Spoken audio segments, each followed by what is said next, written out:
Hey, y'all. It's 7 o'clock and all's well. Finally, it's Friday. After sleeping much of yesterday, which I did, I woke up and it was Sunday. It was Sunday when I woke. It took me a while to get back on step. I just had no. I really, seriously thought it was Sunday. It felt like a Sunday.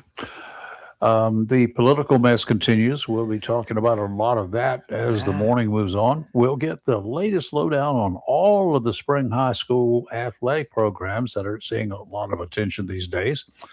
That's going to be with Chris. What's his name? Chris Miller. Chris Miller. Yeah, we have so many I Chris's. know. Chris Yeah, Miller will be but chatting with us this morning. And Chris gave up his time yesterday yeah, because he we had did. Carol in here and he didn't want to interrupt her. So, Yeah, and that was very gracious of him. And yes, also, the very. Carol did a great job yesterday. Master She did. Gardener. I think she's a master gardener. We'll promote her to general master I went gardener. home and worked in my yard for a couple hours Mhm. yesterday and then ordered 20 bags of mulch and Ugh. 5 bags of dirt and have to Ooh, pick it up this morning. And whoo-wee. hope they load it for you. They If will. not, I can do it. Yeah, I know you can. But anyway, Oh, good morning. I'm Rayford Brown, and this is Live and Local Real Talk, where we count on you to get involved, to get us going. and we have quite a few listeners that are great at that. And good Yeah, morning, yeah. TGIF. I'm Lee Barrows. And Lee Barrows is in here. She's the mild mannered one, the sweet one, the one that just doesn't want to ruffle any feathers. Me, 180 out from that. 360. No, 360 You would go come right full back to where you circle. are. No, Oh, no. but you go full circle. No, I get you all. I get you all going. I'm learning a lot from my cousin out there in Tennessee. No, Jennifer. don't be picking on I'm Jennifer. not picking on her. I'm just telling you she can get things going, and I like it. I So can sit there when somebody has just called in and I you know can that count the time. Jennifer's got a different, I can go 5, 4, 3, 2, and boom, there she is. Boom. That's about it. Kind of foggy in the area again this morning. So y'all Mhm. will tell you more about it during the weather around the county. Lots of fog. It is rising here slowly. It's up a little higher than it was yesterday because I can actually Yes. see my neighbor's house. Some days you can't see the house next door, which is hmm interesting. So, anyhow, there is so much going on in the world, and it North Carolina has got its share. Onslow County, but Onslow County has been relatively calm during this political season, which is nice. However, it was calm only Okay. on the surface to the people that don't know the background, what's That's going right. on behind the scenes, and hmm particularly involving one of the political parties. Yeah, I will do it. You're going to have to do it. I will do it. You don't have you would just lose it all the way through it. So we'll be talking about that this morning. But first, we need to get into this major event that occurred yesterday, which I could have predicted if I'd wanted to go to Las Vegas and put some money on it. I would have put money on this one Lasted yesterday. longer than I thought. Christy Norman was not going to be. She was not going to survive this week. She was in charge of a unit that has more federal cops than Carter has pills. Remember those old things? More than Carter, all the Carter's little liver pills, but they I, had to take it out because the Carter's little liver pills did nothing for the liver. It was weird, but what? anyway. I don't remember that. I remember the pills. Mhm. She has got a bunch of cops. Had one of the law enforcement units in the DHS is the Border Patrol, Border Protection, and Immigration Enforcement. That's just one of Right. the law enforcement details that she was commanding. Their mission is to make sure that anyone entering the United States does so according to our laws.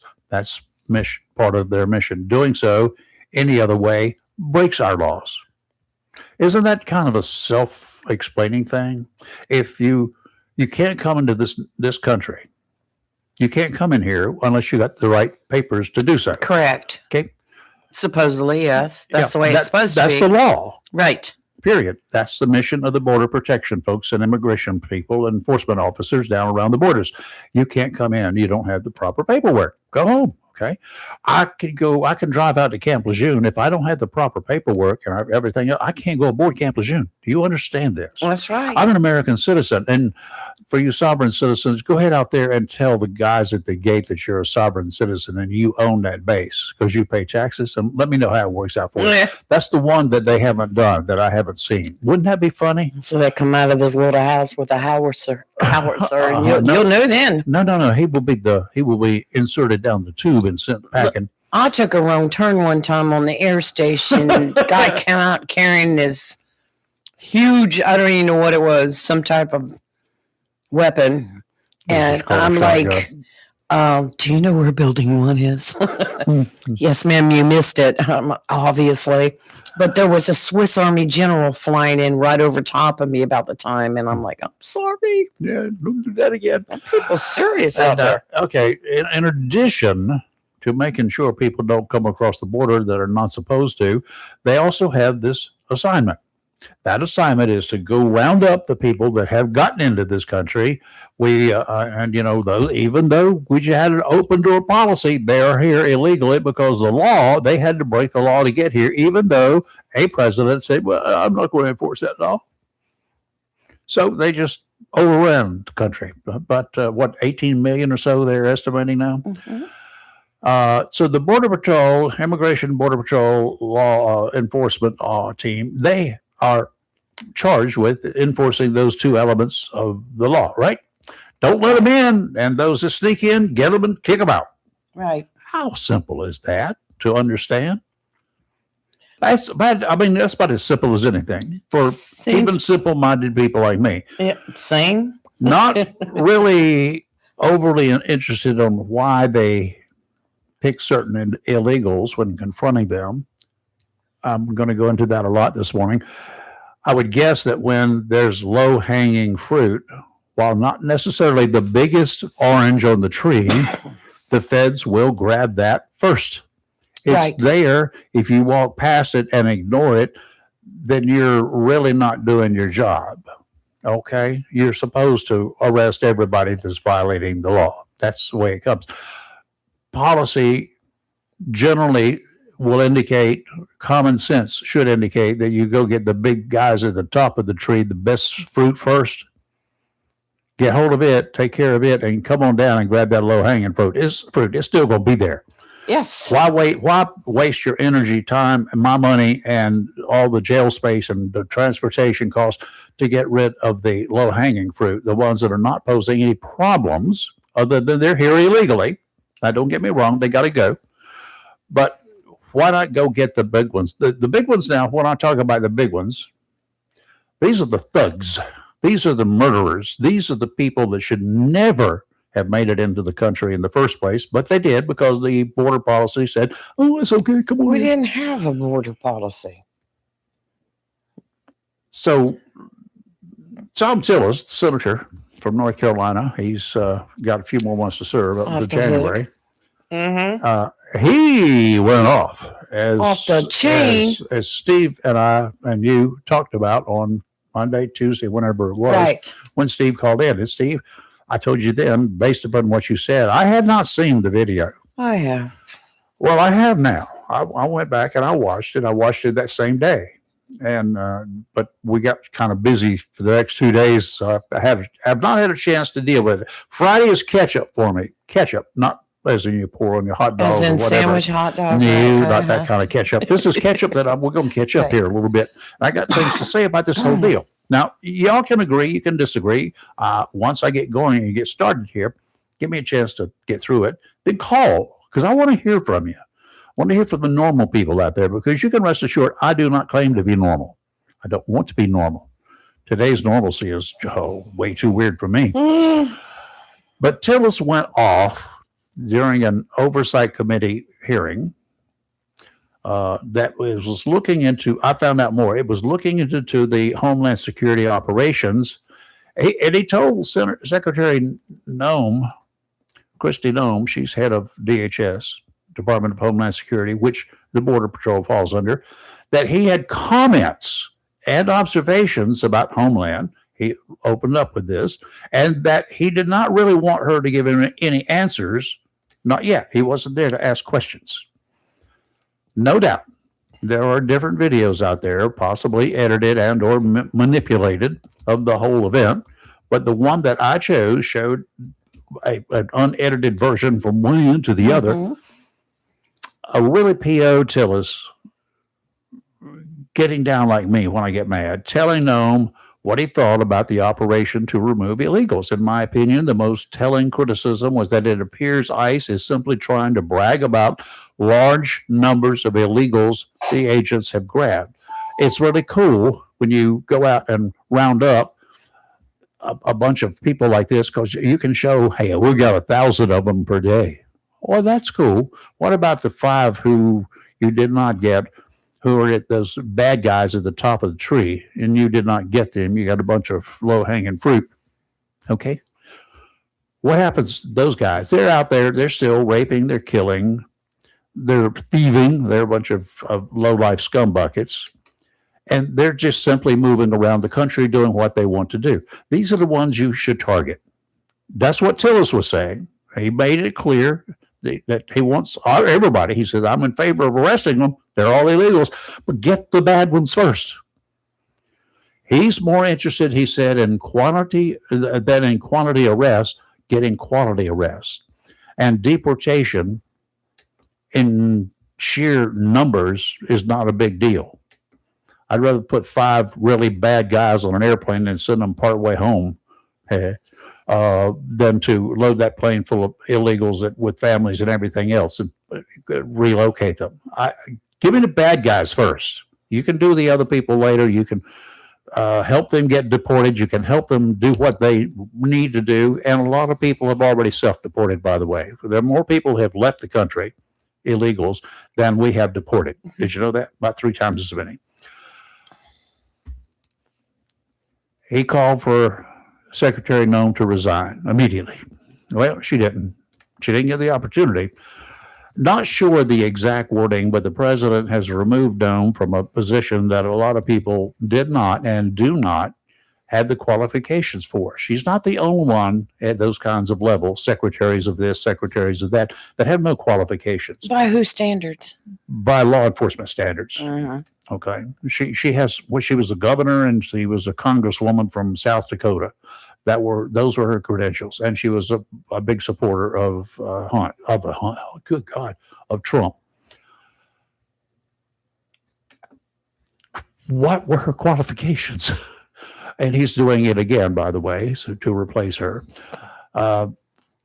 Interpreting what Tillis said, the senator doesn't care for the dog and pony show.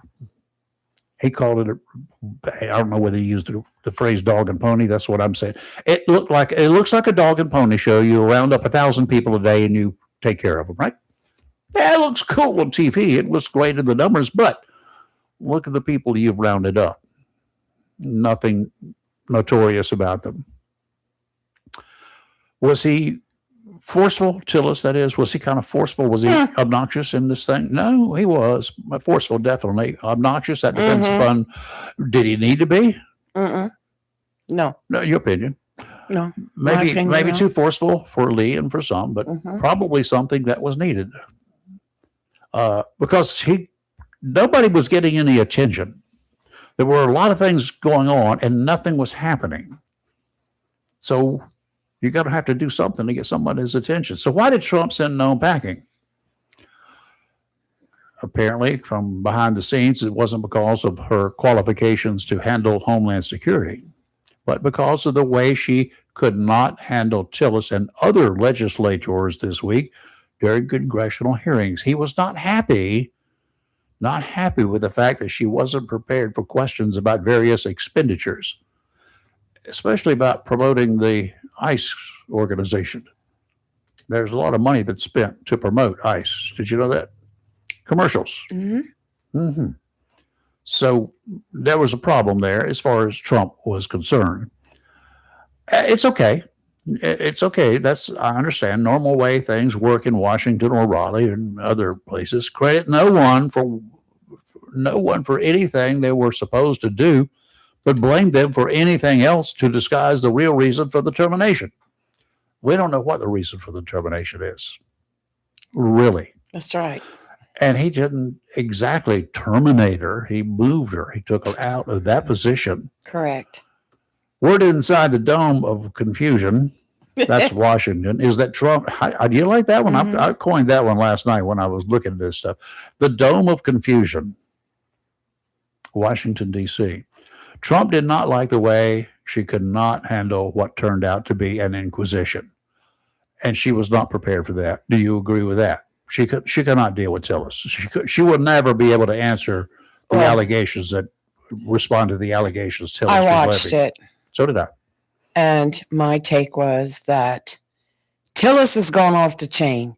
I watch a lot of these committee hearings, Mhm. and what have I talked about is the way that these senators, if it's the Senate, the representatives, if it's the House, the way some of them feel like it gives them so much power in their body to be able to yell and scream and make accusations and not give the person a chance to.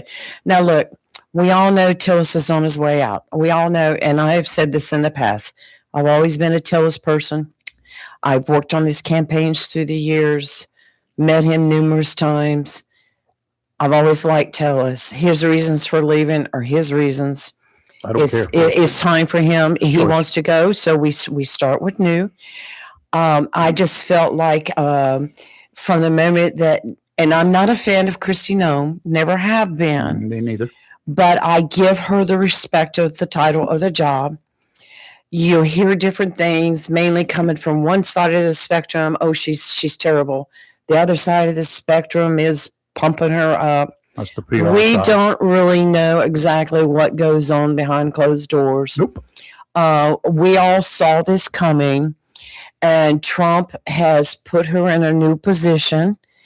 He's We'll put get to out that. statements on his social media. Pete Hegseth has put out statements about what a great person she was, what a great job. And that's what you do. Mhm. That's what you do.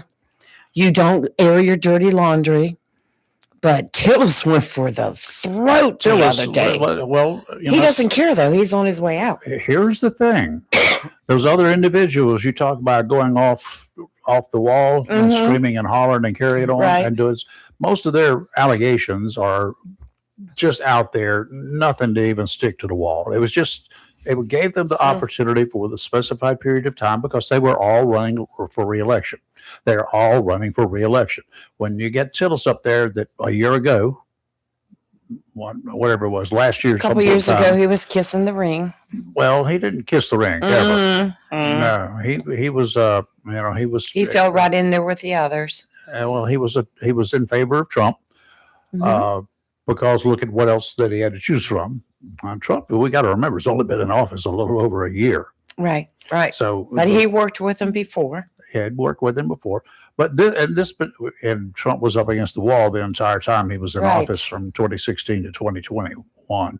See, he had nothing but he was defensive the whole time. He never could Right. get anywhere, move anywhere. Mhm. This time he went in there understanding that they were going to come after him, but he took care of a whole lot of issues. But that gets back to this whole thing with Tillis. The truth about this thing is there was a lot of stuff that Tillis had to say. Okay. There was no answer for it. And he knew that she could not answer any of the allegations Why should she? because she is the secretary of the Department of Homeland Security. This was a But his Senate, questions No, were no, no, off the no. wall. this is a Senate Mm-mm. Oversight Committee investigation, and they were investigating a lot of stuff. With all of the complaints and everything else that was going on dealing with ICE in Minneapolis alone, they had questions. And there was no answer because she had already tried to pussyfoot her way around all of everything that he was saying already. She'd done that publicly on the news and everywhere else. But I don't know exactly everything. Noam had no way to answer the questions that were there because she doesn't have an answer at all. Throw Trump under the bus? No, that was not going to happen. Was it Trump's fault? Well, you figured this out. Who gave her orders to do whatever? She did not have that ability on her own. It had to come from a higher level, right? She has a future, though, to worry about. So she's not going to throw Trump under the bus. She could have done that during that hearing. She could have easily done it. I'm following orders. Donald Trump told me this is the way he wants it done, and I'm the Secretary of Defense, and I follow the orders of the Commander in Chief. Maybe that's why she didn't answer those other questions. That's why she didn't answer any of the questions. That's right. But that's what I'm saying. She could not answer them. She has a future to worry about.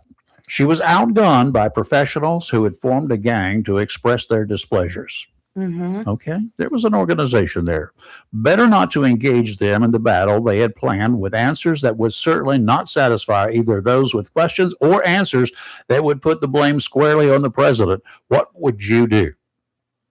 Best to jump on the sword and hope medical care is close by. Noam will be moved to a position as special envoy for the Shield of the Americas, something that will be announced later this week. Obviously, a new position created for her. Special envoy for the Shield of the Americas. I'll be interested in seeing more about that one. The president obviously has a plan, and he had a plan in place just in case of ICE issues and probably plans just in case of most any other issue. He announced immediately that Senator Mark Wayne Mullen, he's a Republican, of course, and a Native American, will take over as the Secretary of Homeland Security on 31 March. About 3 or 4 weeks or 3 weeks from now. Big question. Now, he's taken another Republican out of the Senate. Uh-oh. They going to replace him? Yeah. Who's going to do the replacing? It's got to be a special election, right? Or upcoming. Depends on how much of his term is left. Yeah. So I don't know what's going to happen. Is there a chance that a Democrat could be put in there? Always a chance. Absolutely. So I know they're taking a risk. Oklahoma probably not that much of a risk because they're going to be pretty hardcore Republican, right? Do you think for a second that Noam acted independently to pick Minneapolis for the ICE operations? Was that one of her targets if she was acting independently? Oh, it's not like she sat down at the breakfast table having coffee and say, I think I'll pick Minneapolis today. Go. Don't get me wrong. It was legal. It was legal. It was legal. And again, it was legal. ICE has that authority. I will agree with Tillis. Get the violent, illegal aliens off the streets and kick them to another country first. Kind of like going up against 3 people. You've done the shoot, don't shoot stuff, pick out the bad guys, right? Right. You go into a situation, you got a guy and he's got a 12-gauge shotgun, he's standing there 10 feet from you. Right. Okay, you got a woman who's standing over there and she's got a butcher knife and she's 25 feet from you. Mm-hmm. You got a drunk sitting down in the curb and he's got, looks like probably a 22 caliber pistol laying beside him. He's 25, 30 feet away. Who do you take out first? The first one. The first one with a shotgun aimed at you. So you go after the really bad people first on pretty much anything you go. Those who pose the most threat to me and you and everybody else, those are the ones that you go get first. Send that whole team in to get the really bad ones. Pick them, pick your targets, profile, find out who they are, find out where they are, and then take them out. What's wrong with that philosophy? This whole thing was legal the way it was handled. Not necessarily the best way to do it. Vet all folks. Here's what probably they should be doing at the border. Set up an immigration department that is able to vet all people trying to come into the United States legally. Do not grant amnesty to those who have already come here illegally. Why would you reward them for doing something like an illegal act? Would you just reward them? We've been doing that. We allowed them to stay here. We've given them money. We've given them driver's licenses. We've done everything. They broke the law, basically. They're criminals. They broke the law to get into this country. They've got to go back to the beginning and start again. If you can do it legally, do it. I probably would move them to the head of the pack. Those that have been here and not creating problems, I would move them up front and let them have first dibs at coming into the country. I would do that. Tillis, well, he had nothing to lose here. He's on his way out to live a nice retirement with credentials that will make him a valuable asset in any number of situations. In the meantime, Trump would be wise to patch up the differences the two have. The two of them need to sit down for lunch. True that Tillis will be gone in January, but he and everybody else needs to understand Trump will still find that he's going to be a burr under his saddle until January 2029. Because you can rest assured Tillis is going to be talking. Did you read the latest media post that Trump put out about Tillis? Did not. Ooh, let me see if I can find it while you're talking. But it was not nice. It was really Who we bad. got? Jennifer. Jennifer. Well, good morning. How are y'all? We're just feisty this morning. Well, I was just going to weigh in on my little bit of it. I really and truly, now I watched it. I was never a fan of Christy Nome, but I agree with Lee. I respect the position. Yep. I did not care, and nor do I really believe that Tom Tillis had that much to do with her being removed as Homeland Secretary of Homeland Security. Agree. Tom Tillis got up there and ranted and raved and all that, and yes, he did. He asked her things that and rattled her. He most certainly did. But Senator John Kennedy sat there just as cool as a cucumber and asked her about those ads. Yep. And asked her point blank. He didn't bang the desk. He didn't act fool. He asked her, did the president sign off on you spending however many millions of dollars it was on these ads showing you prominently in the ads riding horseback, blah, blah, blah. And she looked at him and said yes. And she was gone before the final transcripts got done on that. Mm-hmm. Because it was, because Ken, I mean, they interviewed him. He admitted it. He called the president and asked him, and he said no. And he said, well, I just want to let you know that this is what I'm going to ask her at the Senate, at the committee. No. And Donald Trump told him to go right ahead. Yeah, that decision was made probably 3 or 4 weeks ago. The timing makes it look really good that it was done. It's kind of in the heat of battle, but how could he do it in the heat of battle when he had the senator from Oklahoma already picked, named, and ready to go? He called him and says, you're going to be the new Secretary of the Department of Homeland Security. And he said, okay, can I talk to my wife first? Literally, that's what he did. And then it was it. It was a done deal. That's important. It was a done deal. Well, I just, as I say, I did not, I never cared for her, but she's cute. Why wouldn't you care for her? She's a nice looking 54-year-old woman. well, I don't really, a nice looking 54-year-old woman doesn't really make any difference to this mediocre looking 60-year-old woman. It certainly You makes, go, girl. it certainly makes no difference to me. And I'm an one old, eye in the middle of the forehead. and I'm an old guy, and it doesn't make any difference to me what she looks like. I don't care. I want to know, what can you do for me? That's all I care about. I didn't care for going into it, but as I say, as long as she was doing her job, I didn't care. Yeah. But I just wanted to weigh in that I really and truly think that Kennedy was the one that put the final nail in that coffin. Yeah.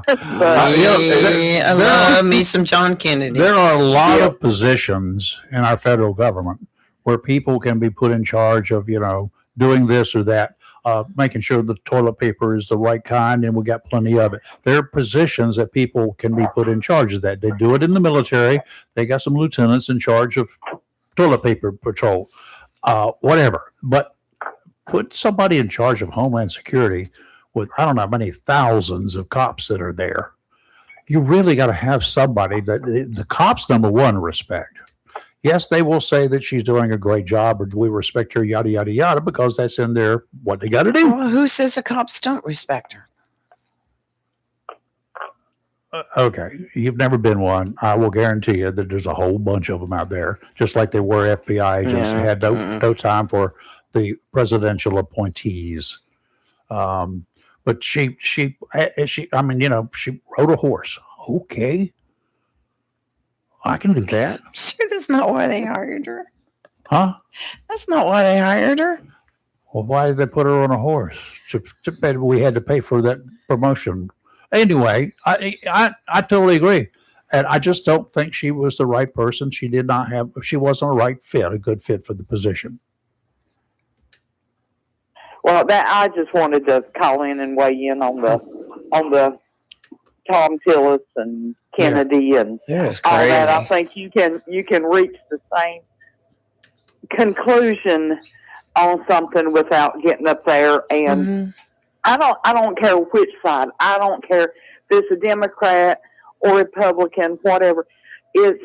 There are certain positions in this world, like it or not, that you need to carry yourself in a little bit different Sure, you do. Absolutely. way. And it just he lowered himself to the way these Democrats are getting up there screaming F Trump and all that. When he got up there beating the desk and all that kind of stuff, it just, I don't know. It just didn't sit right with me. But anywho, that was just my opinion on it. What's the maddest you've ever been when you're talking with somebody, that you had such a disdain for? They had been so doing not what they should have been doing that you had to check. Well, maybe even your kids. I mean, before you beat them with a baseball bat. How I've been vocal were very, you? very, very mad Mm-hmm. and very, very, very vocal. Mm-hmm. But I wasn't sitting there in front of television cameras representing my country. So it's okay to do it behind closed doors, right? Not with We'll cameras just present. agree to disagree on that one. Y'all have a good day. You too, Thank you, Jennifer. Jennifer. Oh God, I love her. She's so she's out there, and it's Well, I'm reading a story right here that she met with a lot of police unions right after Yeah. that, and they gave her a standing ovation Oh, when she yeah. walked in the room. So I understand what you're saying because you were in law enforcement and you were a cop, but that your opinion does not mean that all cops hated her. I didn't say all cops hated her. But you were trying to make it sound like that. You can rest assured that when it comes down to it, they will look for a really good leader. The somebody big who thing can is lead. what I'm going to agree with is the fact that we don't know exactly anything. Yeah, Because I know a lot of nothing. that stuff is kept behind closed doors. We don't know. I will say she lasted longer than I thought she would. When she was announced and picked for that, I'm like, That's a year and 2 months ago. she lasted a lot longer than I thought she would. Okay. And this whole thing with Tom Tillis, he's on his way out the door. He doesn't care what he says. Anybody that he can go after that is a Trump appointee, he's going off the I don't think rail. it's just anybody. I'm sure there's some good people over there. Let's see the FBI director, Kash Patel. I think he's a good guy. Everything I've seen so far. Well, see, there's talk about firing him. There's been talk for months on There that. will always be talk about getting rid of department heads. There was talk about firing Pam Bondi, so we'll see who's Well, next. Pam Bondi came in. She was the Attorney General of Florida. Mm-hmm. Okay, she came in with some experience in the field that she's in. She was appointed, right? I'm sorry about Kristi Noem. She did not come in with that kind of experience. But I don't know what her experience was. Do you? She was the Do you governor have her? of South Dakota and a congressman from South Dakota. Well, we've got another senator that doesn't have That's the what law I just enforcement. said. It's not law Yeah. enforcement necessarily.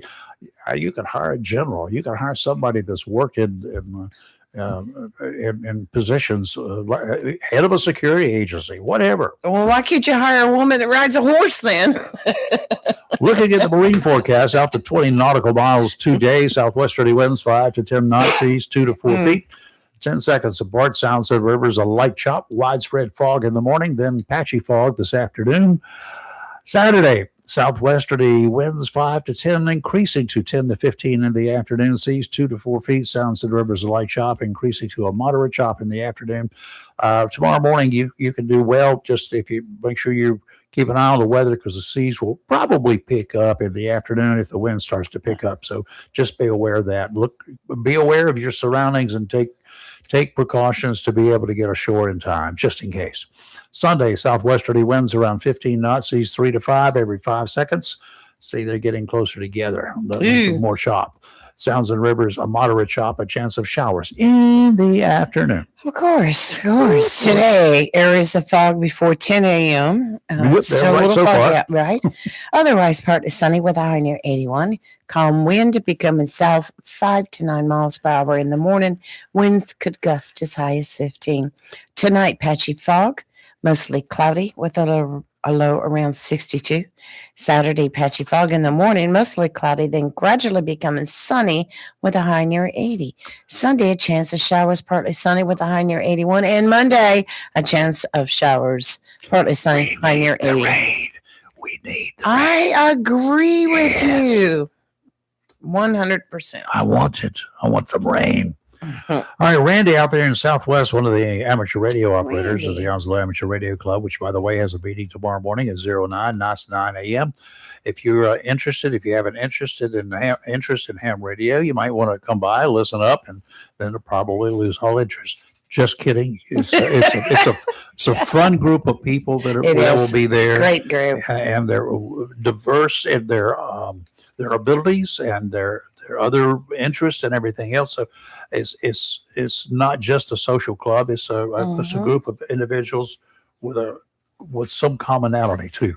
So that's always good. They can always talk ham. Then they can go get a ham sandwich. I do.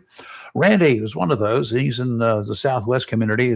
He usually rides his golf cart in the morning around the neighborhood, taking his little doggy, his big doggy Boomer with him. 63 degrees there, 99% humidity. Nothing in the rain gauge. The winds were really light westerly. He said about 2 miles an hour. He had heavy fog at the time he called in. Lee, not this one, the other one, the one in the swamps, back swamps. 63 degrees, 99% humidity. Barometric pressure 30.09 and falling. No rain, no wind, and fog. Dale and Carol called in this morning over there from River Bend, 63 degrees, 99% humidity.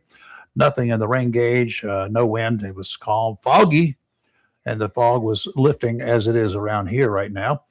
Joe down in Swansboro, 65. Swansboro. 65 degrees, 99% humidity, 30.08 inches of mercury. Nothing in the rain gauge. Winds were light easterly out at about 2 miles per hour. He said it was clear where he lived. He was about a mile from the water, and he could see fog all over the water. So when he went down there this morning, Brian in the borough, he didn't call in this morning. He called in last night about something else. Ward over in Cedar Point, 58 degrees, 99% humidity. 30.32 inches of mercury, and it was rising. 0.01 inch of something in his rain gauge. Don't know what it was. Could have been condensed fog. Who knows? Maybe do birds land on rain gauges? I don't know. But anyway, winds are out of the southwest at about 5, and he said it was foggy over there at the point. At Onslow Bay, 63 degrees, 99% humidity, and thick fog from Ken out that way. Lee over in the Woodlands when she was at home. Now she's here. It was 63 degrees, 99% humidity, 30.25 inches of mercury, and steady. No wind and nothing in the rain gauge. Here in the country club area, the studio, it was 62 degrees. It's now 63 degrees, 99% humidity, 30.12 inches of mercury. And that's been steady. It remains steady. 0.0 inches of rain in the gauge, nothing. Southwesterly winds up to about 1 earlier. And yep, that's about it now. It's calm. Not much happening here. And there's fog. It's a little above the rooftops and upwards. So up in Norwich, Vermont, now 63 degrees here. It's 23 degrees there. Wow. 40 degrees difference. Sure. It had no wind up there. 32 inches of snow on the ground and had a trace of new snow added to that. Mike was in Wilmington this morning. Talked with him. He was on his way into Wilmington on US 17. Said it was 58 degrees there and heavy fog. So that is a look at your hippy dippy weather outlook. Hippy dippy. Hippy dippy. Remember that? It was nice yesterday. I worked out in the front yard for a couple of hours, pulling the weeds and getting ready to put mulch down. Yep. And it was so nice. It was just the perfect temperature. Yeah. All right, Steve, if you're out there, if you want to talk about that real quick, give me a call Oh, about you the, just the want whole Steve mess. on your side. That's I all. don't want Steve on my side. I want to be on Steve's side. But Steve, if you want to ring us up and tell us what your thought is, hopefully you heard what I had to say Well, and what my take on the whole thing is. another thing that happened in that hearing, because I went back and watched quite a bit of it later. You are a glutton for punishment. Well, it got crazy, and I like crazy, but that's like Representative. She likes me. Sydney Camlager Dove. She's from California, a Democrat. She, right in front of Christy Noem's husband, with her husband sitting right behind her, she started asking her about her relationship with Corey Landowski. I don't know if you remember all that about I remember that. some stink about it. Yeah. If she's had sexual relations with Corey Landowski. Well, now, see, those are personal questions. Show me the relevance. I felt that was extremely inappropriate. And and this is what Dove said. At any time during your tenure as director of the Department of Homeland Security, have you had sexual relations with Corey Landowski? And Noem's response was, Mr. Chairman, speaking directly to Jim Jordan, because he was chairman of this committee, I am shocked we're going down and peddling a tabloid garbage in this committee today. And ma'am, that one thing that I would tell you is he's a special government employee who works for the White House. There are thousands of them. But I mean, I just felt like that was a little going too far. The minimum view had relations with a goat. Well, the thing about it is, NOYFB is my answer. Yeah. That's why I couldn't. Are you jealous or envious? I couldn't do it because I'd be like probably standing on the podium. Robin's coming. I'd be standing on the podium before I left the building. Mm-hmm. Probably telling them what they could kiss as I turned around to bed. I was just like, I've had enough. Let's go to Iran. Oh, Iran. And areas in the area. On this whole Iranian mess, the United States has now pretty well ruined Iran's navy and its assets. More than 30 naval vessels, including large ships and small patrol boats, have been destroyed. It's thought that 90% of the Iranian Navy is out of commission. Why is this important? The U.S. mainland is beyond the reach of land-based missiles located in Iran. They can't get here with those missiles. They do not have what they call intercontinental ballistic missiles. But intercontinental means they can shoot it from there and hit here. They don't have that capability yet.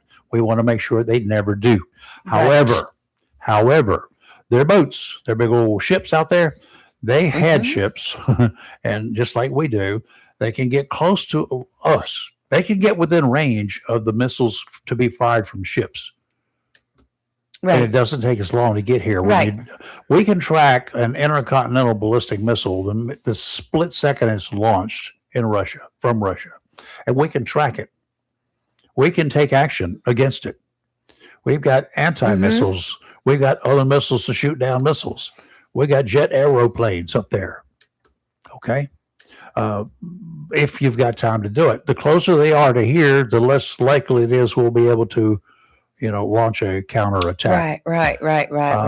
So we're taking, we have taken, and people say, why'd you shoot this thing, that big old ship out there as far from land as it was? Because it was there, and we got a submarine there. Mm-hmm. It was the first submarine to launch a torpedo at a occupied target. This was a target of opportunity. Yes. And it was, and the torpedoes on board those new submarines, because this was one of the Los Angeles class submarines. It's very much like the USS North Carolina. Okay. Different class, but very much like it. I was down in the hole where all those torpedoes were. They had dummy torpedoes on it when I was there, and dummy Tomahawk missiles. Ooh. They could carry a complement of Tomahawk missiles and launch them from beneath the sea if necessary. So we don't even have to send bombers over if we didn't want to. So Well, anyway, that's a little bit of story about those submarines. Anyway, we took it Yes. out. We took those out. We got 90% of their navy is in tatters, and they killed a bunch of people. I'm sorry, you were on board the boat as a target. We don't want them close enough to us to launch any missiles. Okay. Agreed. All right. So that's pretty easy to understand why we've taken out their navy. Our bombers have attacked and destroyed launching systems far inside Iran. We've gone after that to keep them from continuing to launch missiles at Israel and at some of our bases in other countries. They've sent missiles from inside Iran to Israel. They do it every day, and then hit some of our bases where our military are, where our people are. The War Department says that missile strikes from Iran have dropped by 90% since the first strikes we did. Well, go figure, because we've killed a lot of stuff, equipment and personnel. Their drone strikes have dropped by 80% since day one. Drones are expensive, so when they start launching them and we start killing them, knocking the drones down, Yes. those are unmanned, so we don't hurt anybody. We hurt their feelings because they don't have any more. Yeah. I kept this one website that I have, this one YouTuber. He's a journalist, and I keep him on at night. Mhm. The volume down. But last night, Israel was pounding Iran and Lebanon. They were pounding it. Yeah. Hezbollah is all over Lebanon. That's why we're going after that. We've got to destroy that group that was not, we didn't even attack them after they attacked the Beirut barracks, Right. killing a whole bunch of our folks, Marines and sailors there. They killed a bunch. It was Hezbollah that did that. Yes. Now, Lebanon houses Hezbollah. They have done nothing to discourage their presence there. We've discouraged the presence everywhere in these United States of bad people as best we can. We haven't got them all. We're trying, but more keep coming in. A goal of the military is twofold: take out or eliminate every piece of war equipment that Iran currently has, and make sure that we're able to control any future nuclear weaponry they may try to build. Get them in advance. You don't have to go in right now and clean it up. Right. Great idea, as long as we don't back out before the job's done, as we have done before. We don't back out until we can walk in and Finish the job. test all those caves and make absolutely sure they're either have caved in or that they've been destroyed underneath. If not, leave some charges there and walk out. That's the way they're doing things. The Israeli Defense Force, that IDF is a fairly robust organization. There's some, I've been around those guys. They're interesting. They launched a new barrage of large-scale strikes in Tehran. They're going after Tehran. They're going to the head of the snake. The strikes targeted local terror infrastructure and also saw strikes on Hezbollah in Beirut, with sirens sounding at the southern Lebanese border. Sirens are also set off in Israel because of Iranian missile launches that were coming our way. Okay, first question. Should the United States play a role in deciding who will replace the less than popular Iranian leader that our troops killed last week? Should we be part of it? Is it any of our business? Any of our business? The president says the United States has the most to lose if the wrong person is picked. Well, right. I think Israel has probably the most to lose because they're within range. Well, yes. Whoever is picked, by whatever means, the United States must vet the person, and we must be prepared to deal with him on whatever level is mutually agreeable. If they pick someone that's going to be as bad as the Ayatollah Khomeini, then we need to probably deal with that first. I hate to do the whack-a-mole, but if it comes to that, we'll have to do it. The people of Iran should be picking their leader, not the president of the United States, nor any of us. But if we don't like him, if he's going to be an enemy of the state, enemy of our country, and poses a threat to our country, then just get rid of it first, immediately. Right. Well, what's wrong with that? So how long do you think all this is going to last? Too long. Trusting trusting these folks to do the right thing and not to build nuclear weaponry. We've tried that. We said, okay, just don't build. You can use your nuclear stuff for the good for society, but don't use it to build bombs. Well, guess what? They build explosives. We found out. So we had to destroy them. It never worked trusting anybody in Iran. Right. It's never worked. It never worked before, not even one time. And if we continue doing that, we're just going to continue having to send our forces in to do whatever. What is going on with my laptop? Iran launched some missiles yesterday, got out 2 residential buildings and a government office, government building in Bahrain, yeah. Baby. It rains in Bahrain, right? Bahrain. Bye-bye. In an attack by the Iranian military, the civil defense firefighters extinguished a fire in one of the flats, one of the houses there. No one was hurt, according to the government. I'm sure they say, well, you didn't get anybody. No big deal. We put the fire out. That's PR. Yes, definitely PR. Yeah, a lot happening in the world right now. Let's see how far we can get through the weekend before it all blows up. No pun intended. I want Definitely. How about document dumps? Today's Friday. I wonder what's going to be dumped today. What's going to happen? I don't know. Have we got more Epstein files to be dumped? Oh, you got a Democrat claiming right now, going after to impeach Pam Bondi over the Epstein files. I got something cool. What's that? There's a petition in California, and we know about California. Mm. There's a petition that has circulated, and they've got the required 875,000 signatures that are required to have that many to qualify for a petition on the November ballot. That petition is to require voter ID, going to let the citizens decide. It should be on the ballot. Wouldn't that be fun? Well, they should. The government should have required. Well, but the yes. government has failed the people. Then put it on the ballot. The people are going around the government. I like this. I think it's good.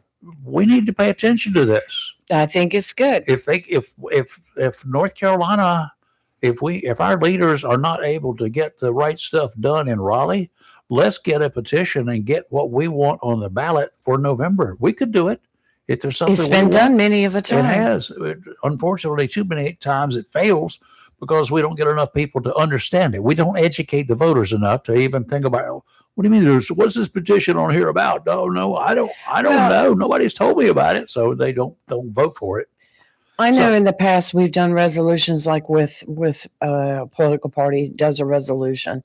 They take it, if it depends if it's county level, they'll take it to the county commissioners who'll then take it to the state reps for this county. Yep. And they take care of it from there. But I'm proud of those people in California. They can do it themselves without even going to any government. All they have to do is get enough signatures, whatever the requirement is. California says 875,000. Well, good. I think they got 900 and some thousand and said, we got enough now.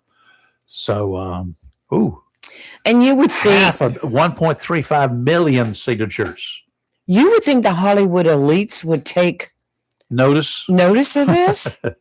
So we need that popular all over California, just right here where the liberals are. There are a lot of people in California that don't like that. Right. So California's very. We just got to get the right number of people to vote for it. Now, when it goes on the ballot, I don't think the governor even can veto whatever the decision is of the people. I'm not sure, but that's, he can override. He can veto what the legislature comes up and gives. And he does it. Mm-hmm. I mean, good old Cooper did it a lot. Oh, he was the most vetoed governor we've ever had, probably in the whole United States. He was ridiculous. He did way too much. But you just say no.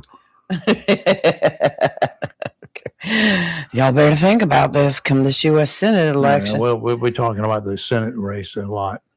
Right. Your turn. Anybody want to check? Because I need to get something else to drink. 910-333-0139, 910-333-0139. Do you agree or disagree with anything I've said? We've had a few comments. I don't hear them. I want to hear them on the radio. Talk to my ears. They're right here. See? We've had a few Ears. comments about Tillis. Yeah, well, Tillis is going to be Tillis. He has not done this much on camera before because it was stuff that wasn't covered. But he has been pretty vocal in some of the committee meetings, oversight He has meetings. been very vocal lately. Yeah. Well, he's been pretty. He's had some staunch views. You know how I feel about Tillis, Mhm. but I just think his actions and his behavior at this committed hearing was Have you ever over the top. It was not. Have you ever been so mad with somebody that you've talked to, a child, maybe your own, or anybody else, that you really daggers came out of your face? Maybe out of my eyes, but Yeah. no, not to that extent. But the thing Never? about Rayford, what I'm trying to say is, he could have said what he needed to say without all the theatrics. The Mhm. theatrics were over the top. I was very disappointed in him, the way he acted. Well, he could Very have disappointed. delivered the message by just writing a letter too. But Do it then. do you I'll give him think- a stamp. Do you think that would have ever gotten anywhere? Do No, you but think anybody the would have paid theatrics were attention? over the top. And I will say, how many other Republican senators in that committee hearing did you hear or see stand with Tillis and support what he had to say? I don't think they were there to support him or anything else or anybody else. What I'm trying to say is Tillis is on his way out. Tillis is fed up. We He's understand fed that. up. He's on his way out. So he's going to be extremely Well, vocal. here- That it- does not mean what Tillis says is true. It doesn't mean it's not true. It's his opinion. It doesn't mean it's not true. That's right. But Now, here's the other thing. There's people who are not going to stand and say, hey, good job, Tommy, why not? They don't mind calling out. because they would be Other they people? would be dissing the Trump administration, and they are all still in office, and they need Trump support. Now, there's been quite a few in the There have past that been a have few, had yes. said, like, well, we don't agree with this or that. Things are moving. I'm calling the paranormal guy. What was that? That's Okay, weird. when it comes on the table, I will shoot it. I've told him to stay I down there. want him to come He's in here he's waking up. and be a guest on our show. No, he's trying to wake up. I keep kicking him. Oh, but what I'm just trying to say, Tillis is fed up. Him and Trump had a disagreement, and if that's what you want to call it. And since that moment, Tillis has gone after everything in anything that he can do. I mean, he's done with politics. He'll never be able to get back in. Not after this. But he can go home and enjoy a nice retirement. He could probably Still get He paid. could probably run for governor in North Carolina. He could. Yeah, he's not going to have the support might in North He Carolina. might get. He's not going to have that support. Okay, we'll see. There were so many GOPs across the state of North Carolina that did a censor on him. And he's just lost a lot. I mean, I like him. I like his wife. Great people.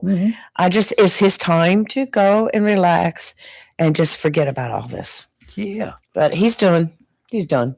I don't think so. If he wants to get back into it, he can. The Maybe mayor of you- Mecklenburg. what did you mention about? You said something. Just went by me, and I thought about something. Who is so telling? The guy under our desk here. Yes. Now, here's the true story. All right. At a TV station in Wilmington, Oh, no, it's Wilmington. the first one that I Make a was light. employed at, I went and got a job there, right? When I Right. applied. And, well, I didn't apply. They called me and asked me if I would consider coming to work for them. That was WWAY. Right. Gene, and I forgot his last name. I know who you're talking about. No, you don't. Gene was the news director there at the time. Ah, And he called. I went in to see him, and he said, "Okay, you start today." And I said, "Whoop, I'm in Jacksonville. I have to got to commute for a while." And he said, "Okay, well, you come in. Here you go. You do the shift and yada yada yada." So I did. Then until I could buy a trailer, mobile home that was not mobile, and it was right near the beach. That was cool. Uh-huh. But and one of the reporters a guy that I knew in Jacksonville, used to work here, worked at WLAS as a disc jockey, right? And he read the news like every disc jockey used to have to do. And he had a great voice, did a lot of commercial work. And I worked with him and at the other TV station because he was a reporter there. When I became news director there, I went over there and applied. And they called me from there too, because I was working at that time at WIT. But they called and asked me if I'd like to reconsider coming to work for them. They had a position. So I went down, talked, took the job as assignment manager. And then this young man that was there, who was from here, he was telling me the story about Gene from the other TV station, because Gene used to work with him at WECT. I was thinking Gene Motley when you said Gene. No. Gene came over, and Gene he liked to consume adult beverages. And at the 6 o'clock newscast, my friend walked into the station just to say, hey, we all showed up off times. And the guy who was Gene, he was going on the air blistered. Blistered hot, mad, or blistered skin blistered? Drunk. Oh, blistered drunk. Okay. So he got on the air and was stumble bumbling around so much. Oh. Richard, some producer, whoever was there, told Richard, my friend, get a coat. One of the jackets up there, we had a whole row of jackets. Oh, put on the jacket. Put on a coat. Get out there. Commercial break. Get him off the air. Oh. He got him off the air the only way he could. He pushed him down from the chair and pushed him under the table and kept his foot on him. Every time he tried to get up, he'd push him back down. And so he went through the rest of the newscast. Push it. Now you're looking. Making sure there's nobody under this table. Wondering where Chris was, weren't you? Well, ever since this paranormal whatever person came out there to Humphrey Farm this past week, and I watched it, and Tom, he's listening, he knows, Tom Austin, and they were doing this, and there's a speaker there, and you can hear noises coming from the speaker, and they can take. Well, now in my feed on social media, I've got all this paranormal stuff popping up. This one guy where he talked to Charlie Kirk. He talked to Nancy Guthrie. He says, yes, she is passed. And I know where you are now. It is so weird, Rayford. It's freaky. Well, have you ever had anything happen to you that was real? Like, I was sitting in the kitchen one night, and I felt this thump on my head, like somebody thumped me really hard on my head. That was Gibbs. And I thought, there must be a bat in the house, a bird or something, I looked, there was nothing anywhere. It was a roach. They fly down there. No, don't even start with that, because my house will be on. I'm calling the fire department. You ever felt those happen before? You never had one fly by you or land on you? Not hit as hard as it hit in my head. Oh. I've had them fly by and maybe hit me on an arm or something. Some of them kind of big, No, I looked everywhere, could not find anything. And then there was times where I was sitting in the house and you're watching TV, and off to your distance you see it's like a little wisp of smoke just, and you're like, what was that? I'm sure you've run across stuff like that. Weird stuff that you can't explain. Well, I can't explain a lot. I want this guy from Wilmington to come in and talk to us. Right. Might be ghost in the studio here. Might be, yeah. I mean, supposedly the female that had been hunting in the farm store, she could never cross over, and he got her to cross over that night. So I don't know. It was crazy. I hear a bunch of them coming and walking. Listen. But look, these people are serious at what they do. They're getting out there and how much are they getting paid? I don't think they got paid for anything. They put it on TV, right? Or YouTube or somewhere. Yeah, yeah. But no, Reverend, you have to watch it. I'm gonna send you. You have to watch this. I was getting goosebumps just watching it. I'm scared. I wasn't scared. It was just creepy. Get the green slime out. Let's cover them up. I mean, where do the voices come from? Right here. I'm still listening to you. I hear you. I can see you. It was wacky. I had goosebumps. I had goosebumps just watching it. And I'm one of those kind of people. I'm a realist. I'm like, you've got to prove it to me before I believe anything. But this one had given me goosebumps. I'm like, oh. Reform California, that's the name of the organization, believes the measure has a solid path to passage in November, citing polls showing 71% of Californians favor this initiative. Governor, and y'all, you might want to get on the bandwagon here, because if 71% of Californians are in favor of this required ID to vote, and you continue to be against it, you going to fall on deaf ears. They're not going to like you. 71% won't like you because you diss them. I think so much has been made about voter ID that's negative. What is wrong with showing your ID to vote? I prefer showing. I have always given them my ID, even when I didn't have to, because it's much easier than trying to pronounce my name and say it and spell it. Well, you've got to understand, watching some of the other channels out there on the YouTube channels, right? Mostly. And you got these people called sovereign citizens. You got these people who are not sovereign citizens. When they walk up, ma'am, I need to see your driver's license and your registration. Just don't get me started. And then they say, that. I don't have my driver's license with me. It's at home. It's in my other pants pocket. It's there. It's whatever. And well, do you have anything with your name on it that shows that who you are? No. Well, who are you? And give a name. And that's not good enough, by the way. Every state requires you to produce a driver's license if you're driving a car. If you don't have one, and the cop and you have no history when he runs your name and your car is registered to the name that you give him, that's generally okay with both cops. If you don't, but because they're going to step back to their car and they're going to run your license, they're going to run your name. And it turns out the reason you don't have a license is because it's been revoked. Well, okay. Well, now we got something else to deal with. So now step out of the car, put your hands behind you. I have no insurance, no license. I mean, those are the it's things. Not my car. But those are the people who don't have an ID that I like. I don't have an ID. I can't vote if I don't have an ID. That's just not right, is it? That's not fair. Everybody needs to be able to vote. The Constitution says so. I said, yeah. I agree. Well, I don't see, hey, come on in. I don't see a thing wrong at all with, and why is there such a fuss over it? You have to, Rayford. I go to Sam's.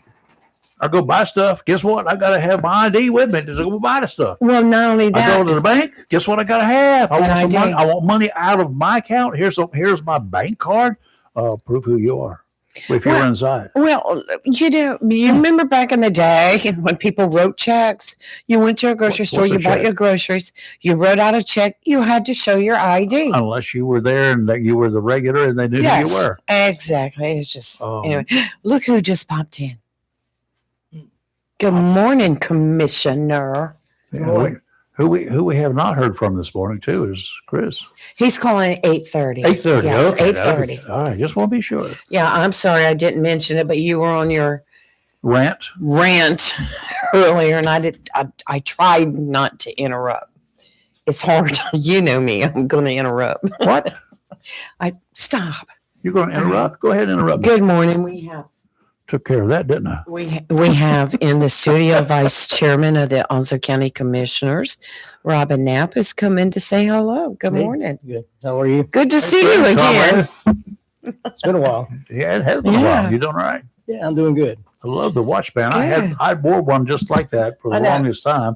I'm 'Cause touching it Robin was the now. only one I could get Oh, that's nice. in the color, That's and I wore it, and nice. it actually diving. It looks great underwater on pictures. That's very nice, Robin. I like that. It's a sport mode, Yeah. They got to be Yeah. sporty. Yeah, you're a great I'm not, sport. I'm not the Flash. So, Robin, hmm whew, we got through the elections. I mean, things got kind of crazy. You weren't on the ballot because you're not due up for another 2 years, but 3 years. But yeah, 3 years, Well, correct. can we go Thank ahead you. and get you to announce But- right now? no. Why not? Are you not going to run? I'm not saying a word. I'm not. It's gonna keep us all in suspense. You don't have the right to remain silent. Not anymore. I do. You don't have any rights. You're in here. But going back Well, to according to the Democrats, I don't have. going Yeah, back that's to right. the elections, there was so much negativity, mainly by one group, one small group, and it all started and was derived from this new property evaluations that we just got. It's what's his name? Davis. Mike. This is Hey, Mike. Mike. Hello, Hi, Mike. Hey, Hey, how are Hey. you? good. How y'all doing? I Doing don't know, fine. We're just full of it this morning. Hey, I got a question for Robin. That was Oh quick. boy, that was fast. What'd you do now, Robin? I just got here. It's what they're not doing. Oh, okay. Okay. I called in a while back about getting some buoys out at the county beach accesses. I paid for one myself and put it out there. It's since been stolen. I was Wow. wondering what the county's going to do if they're going to. I know y'all can't put lifeguards out there. Us surfers are the lifeguards, but we're not out there all the time. So my question is, are y'all going to do anything like put some sort of buoys for the public to use or something? I'll be honest with you. Any talks in that? Be honest with you, you kind of caught me off guard with that question because we do have one or two commissioners on the North Topsail Beach Commission in reference to things of that nature. I'll pass it on to them about the buoys and try to get an answer back to you. But Well, this is like the fifth time I've brought it up to several different commissioners, on this show. So, I mean, it's been a few years that we've had people, it's people dying out there every year.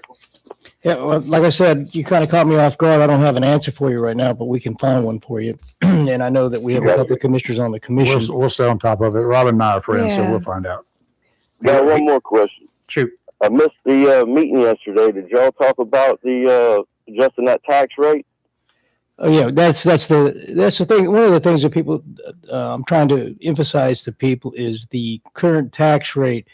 It was set last year, and the current tax rate is going to be changed. We have budget sessions starting next week, and the reevaluation, based upon the reevaluation, we're going to make some major adjustments to the tax rate for sure. Is your goal revenue neutral? Is that your goal? Well, our goal is to get close to revenue neutral, but when you go revenue neutral, you have to make sure that we can afford the programs that we have right now, because we have the sheriff's department that's got some needs, DSS, and all different kinds of departments within the county. So we have to be very careful in how far we go. Now, I know a lot of the commissioners plan to reduce the tax rate considerably and to carry on with what we're doing now. And that just makes common sense. But we also have to be frugal about it, and we have to be conscientious of the departments, because when you go to revenue neutral, then if you go all the way down to revenue neutral, then the first question is going to come out of the commissioner's mouth is going to be, what are we going to cut? We're gonna Parks cut- and Recreation. Yeah, we're not going to cut Parks and Recreation. That'll be one of the first. But ones. one of them would be, like she said, Parks and Recreations. Do we cut the sheriff's department? Do we cut DSS? It goes on and on and on. Robin, you but- cut Parks and Recreation. What does that mean? No buoys at the beach. Well, exactly. And I'm glad you did bring up the buoys, because I'm going to get up with the commissioner that is sitting on that North Topsail Beach Commission and bring it to his attention. And then hopefully we'll have a good answer for you. That'd be Yeah. great. Yeah, there's got to be something out there. Yeah. At least an effort, some sort of effort. It don't cost much to put one out there. I mean, I get what you're saying about. I understand what you're saying about your tax rates and all that, and I'm one of the few that understands you guys own property in this county also. So Well, you know what? I was just going to Thank make. you. I was just going to make a comment that you're one of the few that understands the difference between the reval and the tax rate. And that's one of the things that's disappointing because people get fixated on the fact that their taxes are going up, their property taxes are going up, and they blame the commissioners for raising taxes. I oh got gosh, Robin, I've heard everything from you Yeah. guys in criminal line in your own pockets, and I've said, well, I don't know what you guys are up to now in pay, but last I saw it was like $28 a month, I think. So No, to be honest, it's open record. As a commissioner, you make about probably about maybe $18 to $2,000 a month part-time work, and it's not part-time work. And we are on the low spectrum of the commissioner's pay as far as other counties within the state of did North y'all Carolina. get some sort of raise? Because last time I saw it, y'all weren't making jack crap to do that job, and I was wondering why y'all even put yourself through it. Well, I appreciate your comments, but yeah, we did give ourselves a little bit of raise because we went across the board, not just for us, but it was for the county. We did a pay study across the board for the county, and all the county employees got a raise and trying to bring up their level of pay, which is comparable to the average in North Carolina and to the country for that part. So, if you're a county commissioner and you think you are going to make a lot of money and you're going to quit your other job, well, that's not going to happen because I work my current job now. Other commissioners have jobs, and if you're in it for the pay, you're definitely in it for the wrong reasons. But I appreciate. Starve and go into foreclosure on that pay. So All All right, Mike. Thank you.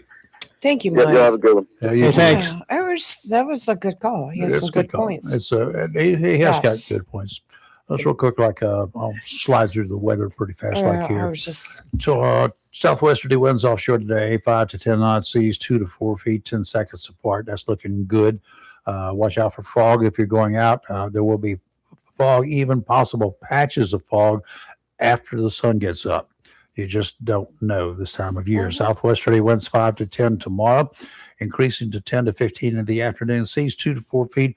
Don't be surprised if those seas get to be a little bit choppy towards the afternoon. So plan on being close enough to shore to get in if you need to. Southwesterly winds on Sunday around 15 knots. Seas 3 to 5 feet, 5 seconds apart. It's going to be dicey on Sunday. So enjoy today and tomorrow. Take it off. Just call in sick. going to see Dr. Wave. Okay, today areas of fog before 10 a.m. Looks like it's pretty much clearing up now. Otherwise, partly sunny with a high near 81. Tonight, patchy fog, mostly cloudy with a low around 62. Saturday, mostly cloudy, then becoming sunny with a high near 80. And Sunday, a chance of showers late in the day, partly sunny with a high near 81. And don't forget to turn your clocks up. Yeah. Moving forward, not back. Spring forward, fall back. Spring forward. Also, if you got, it used to be the fire detectors, smoke detectors, change them every change of the clock. But today, with all the built-in I lithium have the batteries, you don't have LEDs, to worry right? about it. Right. About every 10 Do years test or them, something. though. Do test them. Yeah, All right, periodically. Robin, let's get back to this Now- reevaluation. Well, the thing that people don't understand that, I shouldn't say that. A lot of people do understand it, and I'm not trying to demean or say anything negative, but but for me personally, to sit back and watch the two incumbents that ran, Royce Bennett and Tim Foster, to get the abuse that they got verbally on social media, to me it was sickening because they were accusing them of raising their tax value. They were accusing them of, like he said earlier about our pockets being lined. I don't know where that came from, but that we're corrupt and all this stuff. It gets degrading after a while because it's based on just rumors, innuendos, and people just want to make a comment. Property values are updated to reflect the current market sale, not to increase taxes. And the bottom line is the tax rate is set by us, the Board of Commissioners, at a later date. Right now, the current tax rate is 65.5 cents per $100. Before that, we lowered it from 70 cents per $100. And so we're going down in the tax rate, and there is a big difference. Because your property is, we all know that property, whether it be houses or whatever it might be, are going to appreciate in value depending on where you are. But generally speaking, they appreciate in value. As such, if you bought a $150,000 house 4 years ago, maybe it went up to $450,000. It depends on the market. It's a market analysis. It's not based on what we as commissioners decide it should be. And it's our job as commissioners, based on the appraisal, which is mandated by North Carolina General Statute 105, TAC 286, then we go in and we do the tax rate. But keeping in mind, we're looking at the tax rate overall in terms of how we can continue to finance our budget, or to afford our budget and to keep the programs that we have. Now, we're a growing community. We're a growing population. I mean, Onslow County is expounding by leaps and bounds. We've got more people here, et cetera. And the commissioners, we have a funding formula in place with the Board of Education. So to allow for the growth and for the expansion of schools, et cetera. And we have to be very mindful of that. And, but we also have to be mindful of the citizens. And I get it because, I live in the city like you, Rayford. I live in the city. Me too. And I like with Lee. So, I had a 40% increase in the value of my home. Mm-hmm. So my property taxes went up. And to be quite honest and to be candid, my property value went up by almost $91,000. Okay, in a span of 4 years. So I have to deal with that too, and I'm paying both the county and the city tax rate. Now, ours is right now at 65.5 per $100. The city tax rate is 60 cents per $100. And believe me, when I tell you that the commissioners are going to get in there and we're going to hammer this out, and we're going to drop that tax rate. We're going to get into the 50s for sure. It's just a matter of That's not enough.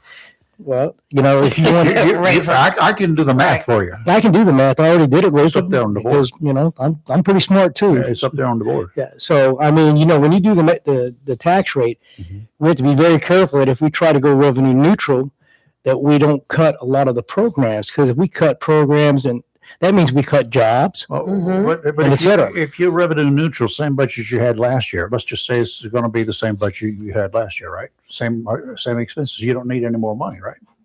No, I can guarantee we're not going to have the same budget. You're not. You're going to have more people, more money you're going to be spending. I can give you an example right Okay, now. good. I'm waiting All right, for it. let's get the caller first, and then I have something. Yeah, do we know who this is? Come on. Talk to them about these property taxes. Hello. Hello. Yes. Who's this? Yeah, this is RP RP. and Hubert. Okay, RP and Hubert. How are you doing? I'm doing all right. I got a few comments, if you would allow me a few minutes, based on the property tax. Okay, keep them clean. Yeah, of course. Yeah. So the problem I have with the property taxes is it always seems like in Onslow County, they seem to think there's only one way to do things, and that's through property taxes. And that there's no other creative ways that other places are doing. For example, like Florida, the House just passed a almost zero property tax bill, and what they're doing is they're saying folks that are second homes or investment homes. I mean, because you think about it, think about how many of these homes in Onslow County are being bought up by big corporations. I see houses all the time being sold with signs on them from Berkshire Hathaway and folks from out of town that don't even live here that want to buy second beach houses. They live up north or something, and they want to buy these houses, and they're driving up these prices because they got money, but yet the locals, we get gentrified and priced out, and then our primary properties, then those things keep going up. And look at what Florida did. Florida said, well, we are going to keep the 100% property tax on second homes and investment homes, but what we'll do is we'll lower the property taxes on primary homes, and what we'll do is we'll try to offset any extra with, creative means like maybe increasing the sales tax or other consumption taxes, which is fair because you pay for what you use. And the big issue I have that I've seen is, let's say, for example, with mobile homes. And for example, I have quite a few situations where right now they're trying to price, they're assessing mobile homes at the same rates as a custom home would be. So tell me how in the world they're going to say just because you got 2,000 square foot of home that somehow the value is comparable to 2,000 foot of really custom built square home or a square foot of home. And then on top of that, if you look, I'll give you a perfect example. This is real world example where you can go right now to Clayton Homes or any of them mobile home places. You can buy a brand new mobile home and they're assessing 10, 15-year-old mobile homes for twice that. So tell me, when it comes to appraisals and when it comes to real estate, there is a law or a principle of substitution. And what that means is that you cannot value something more than the new replacement cost. So how in the world is the county going to sit there and do an appraisal and say, this 10-year, 15-year-old mobile home is worth $200,000, yet I can go right now and buy a brand new one for $100,000? You cannot value something more than the new replacement cost. Let me answer your question for you. And I'm agreeing with you, and I just want you to hear me out. Florida's my home state. That's where I'm from. And you're right. They got away with property taxes. And I've talked to several commissioners and we've had discussion. Personally, I can't stand property taxes. Property taxes to me are actually, it's unfair as far as I'm concerned. When you have 65% of the people in the county paying for the majority of the taxes, I get that. My idea, and I've floated it by several commissioners, and we can't do anything about it. It has to go through the state house, or it has to go through our representatives, is get rid of the property taxes and let's increase the sales tax across the board. We're at 7% right now. I say we increase it to 10%. All those people that are not paying property taxes are contributing to our revenue, and we have to look at certain other, what's the right word? Some Sources. No, we have to look at other imaginative ways to gather a new stream of revenue. And again, I agree with you. And some of these appraisals, I've had questions with our finance and our tax director. I've had questions amongst the commissioners. Some of these things seem very, very unfair, and I'm questioning, how are we reevaluating? What program are we using to reevaluate the taxes within this county? Because it doesn't make sense to me. Now, I'm not a realtor, but I'm not dumb either, and it just didn't make any sense. So suffice it to say, to answer your questions, I agree with you, and I agree with getting rid of property taxes. We just have to find a way to do it. We have to find people that will support it as far as the political side of the house is, and we are looking into it. It's going to be a major topic of our discussion next week during our budget workshop. So I appreciate the call and I appreciate your concern, because I'm looking at things. The North Carolina General Statute requires us to do it every 8 years. We decided to do it every 4 years. The commissioners that voted on this. Well, the issue I have is, as far as I remember, y'all did this assessment and it ain't even been 4 years yet. Well, the assessment was done in 1922. You're older than I am. 2021. They were done in 2021, and it was assessed in 2022. So that's 4 years. It's more than 4 years. And So it was 4 years. yeah. All right. So the assessment is done. Maybe it seemed like it was sooner than that. Well, time is going pretty quick. So yeah, it seems like The older you yesterday. get, the faster it goes. You don't have to remind me of that. I'm Thank trying you. to. Yeah. But Just to I hear what you're saying, and we are looking at it. We are taking it very seriously, because people have to remind themselves that as commissioners we're affected by it too, and we don't always agree with what the assessment says. So there's that, and we're doing everything we can for the citizens to lower the tax rate.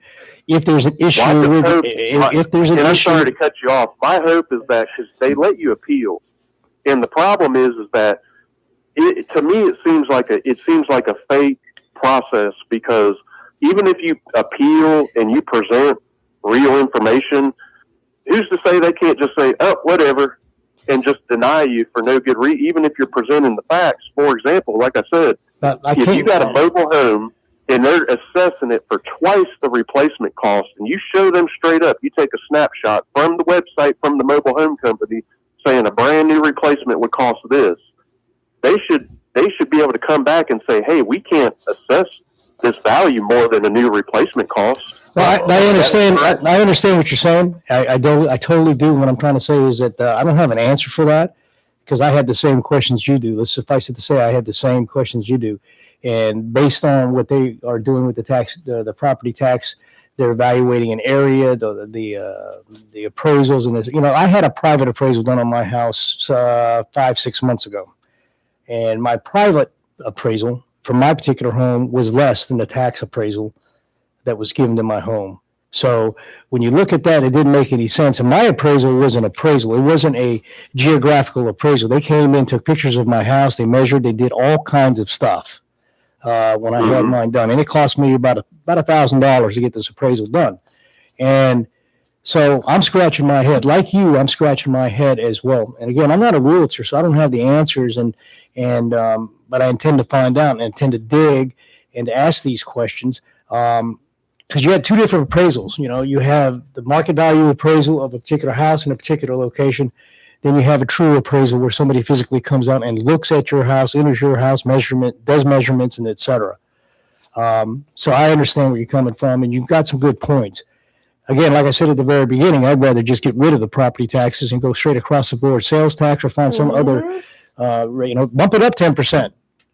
People are like, well, we really can't do that. Yeah, well, Yes, we can if we push it the right way and ask the right people to get legislations to support that and get rid of property taxes and let the population of this county, the people that don't pay property taxes, the people come from other counties into our counties to shop at Sam's and all that. Or like Florida's kind of doing it, although this would be a twist on it, maybe they could consider saying, hey, investment companies and second homeowners that are not primary residences, maybe they get taxed at a higher rate to offset some of the costs. Why should we have to bear the brunt of the tax increases just because folks from all over the world want to come in and buy properties that they're just trying to flip and make money off of? And I agree with you 100%, and that's a good idea because I had not heard that particular portion of what you just mentioned.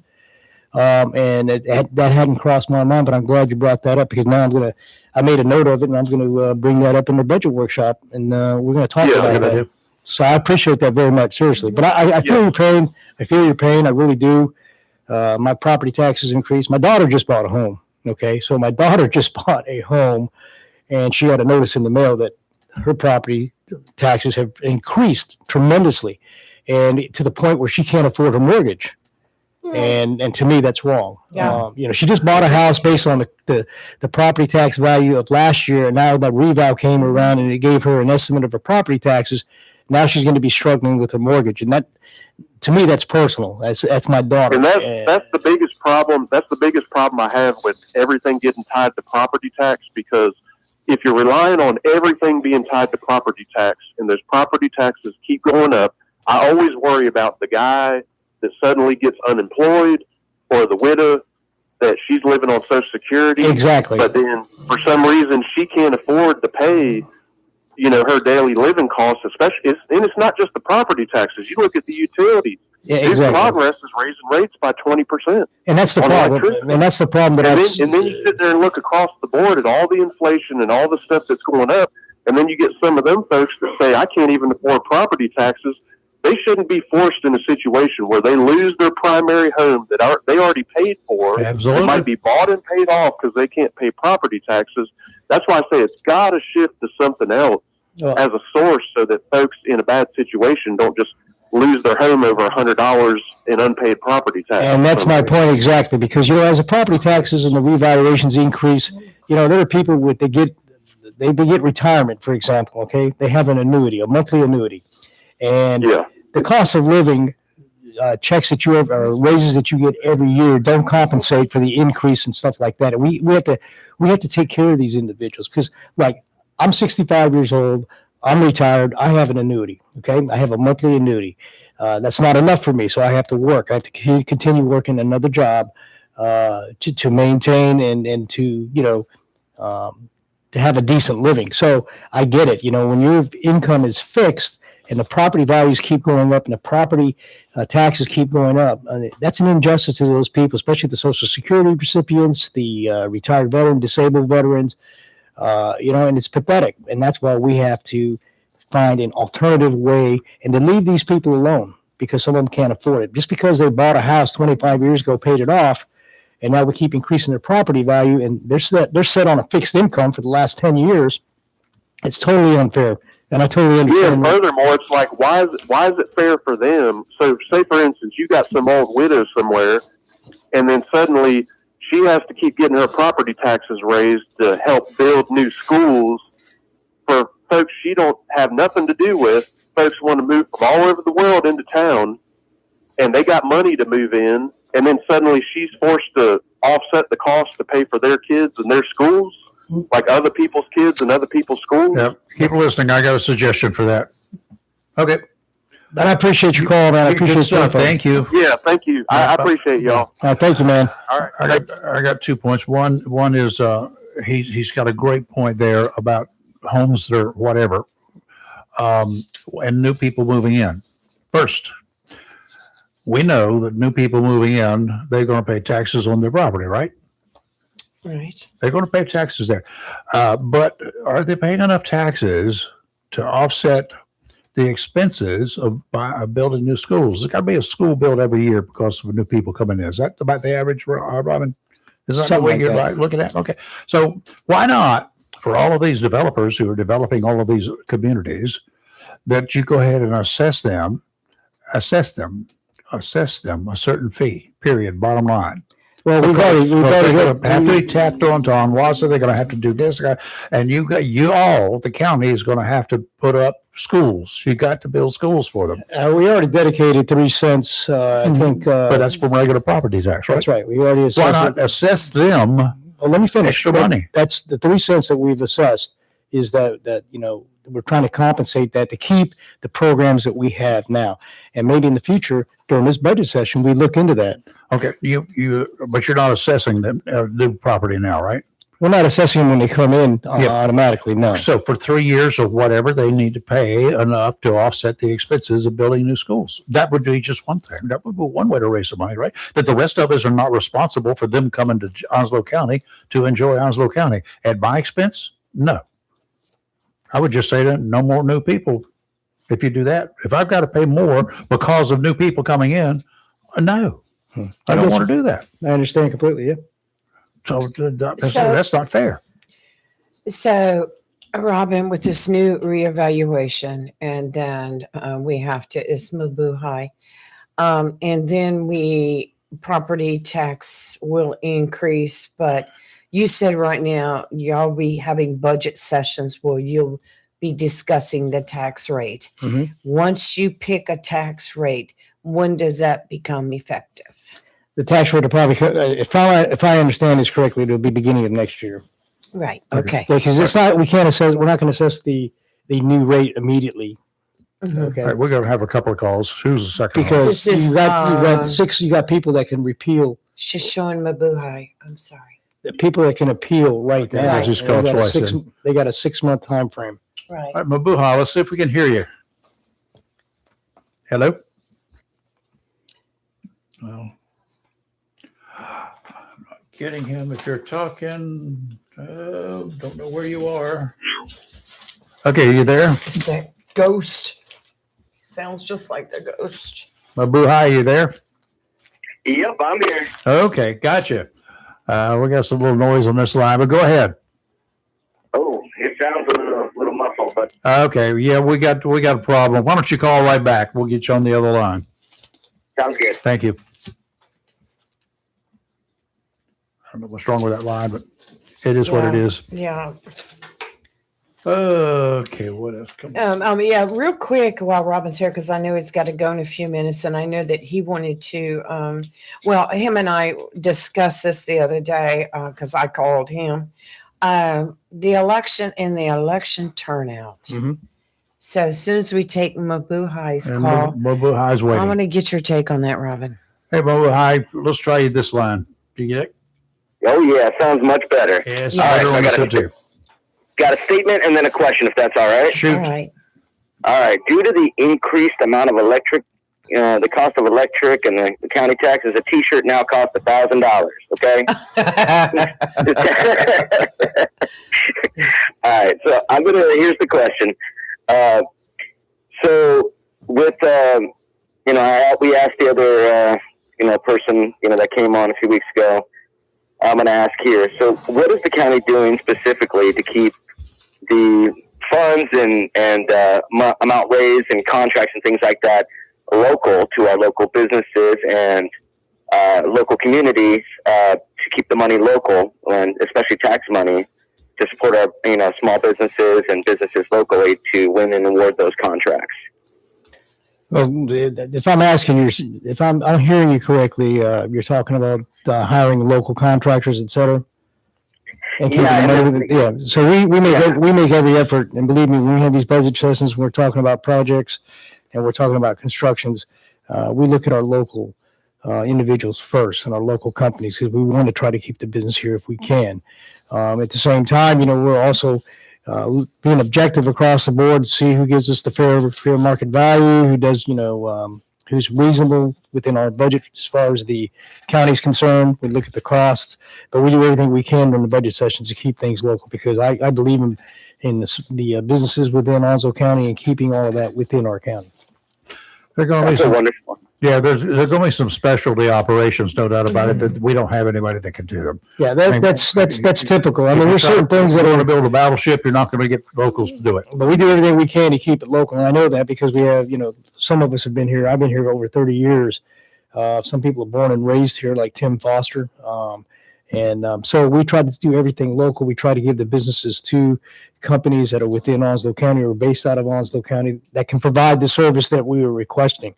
So that is our number one priority in every meeting. And I can surely attest to this, that every time we've had a discussion since I've been elected in 2016 is we've always said, what local company can do this and what's their bid. We try to keep it in-house, so to speak. Okay. Mabuhay, thank you. Thank you. Thank you. Now, I don't want that $1,000 T-shirt, but You asked me, Lee, about the election. Yeah, I mean, Well, what up? What's your opinion? you're talking about leading up to the election, right? No, I'm talking about the election itself, leading up to it, the election itself. Well, nobody The showed up for the low election. turnout in Onslow County. I remember 4 or 5 years ago, there was a problem with word getting out about the election. And that's when the county commissioners started talking about go out and vote every meeting that you had. The county government started putting information on their website, which enticed the Board of Elections to do the same. And we had to do stuff like that to get people to get out and vote. But there was, to be honest with you, there was no motivation. The feeling was different. I'm only talking in sense of the GOP. The feeling was different. There was no motivation. There was no incentive to get out and vote. And there wasn't really a big push for people to get out and vote. In years past, there's always been a push where they've said, get out and vote. This is important. Right. Although this is a midterm, this is an important. So primary. you say that you speak kind of like for the GOP because you're part of that. Right. Well, What? There's the ones you're talking about that did not motivate the GOP, the group. did I what? The group did not motivate other people to go out and vote. Well, that's what it appeared to me. It just didn't seem. The atmosphere was different, and I'm gonna call it like I see it. And when you have 11%, right? when you have 11% turnout rate, Yeah, it's awful. it's pretty pathetic. And I know the lowest last midterm election was back in 2016. well, I went all the way back to 2014, and this was the lowest because 2014 is as far as recorded on the. When you have Internet. when you have a midterm, people don't look at the midterm like they did. Like the last election that I was in, it was a big turnout because we're having a change. We're getting ready to vote for the president, so there's more attention to it. Right. Made more national news. It was being pushed. If you look at even the midterm on Fox News, I mean, it barely made the headlines. They were throwing things out there with Watley and Cooper, and you would see the ticker tape on the bottom. There just wasn't there was a different feel. You know, when I looked at the total numbers of voters in North Carolina in the Senate race, because that's all the way across the board. Not that it mattered, But Cooper got more Democrats turn out by almost double the number of Republicans who voted for Watley. Well, I'll tell you what Mike Watley said when he came down, and he's absolutely right. Mike Watley said that we have to make a true 100% effort to push the information out there statewide Yeah. Yes. to get these people to understand that this particular primary is very important for Watley, very Oh, important yeah. for Cooper, and it's very important, and even down to the local races. Right. And and speaking of the local races, I mean, you look at the numbers here at 4,000. Okay, 4,000. When I ran in the primary, I think it was higher than that. I can't remember what it was. It There was were 14,000 that voted. what I'm saying is that you look at the winners. Yeah. They only receive what Yeah, 4,000. Right. And I'm really glad the incumbents got in. I really am, because they bring a sense of experience and knowledge.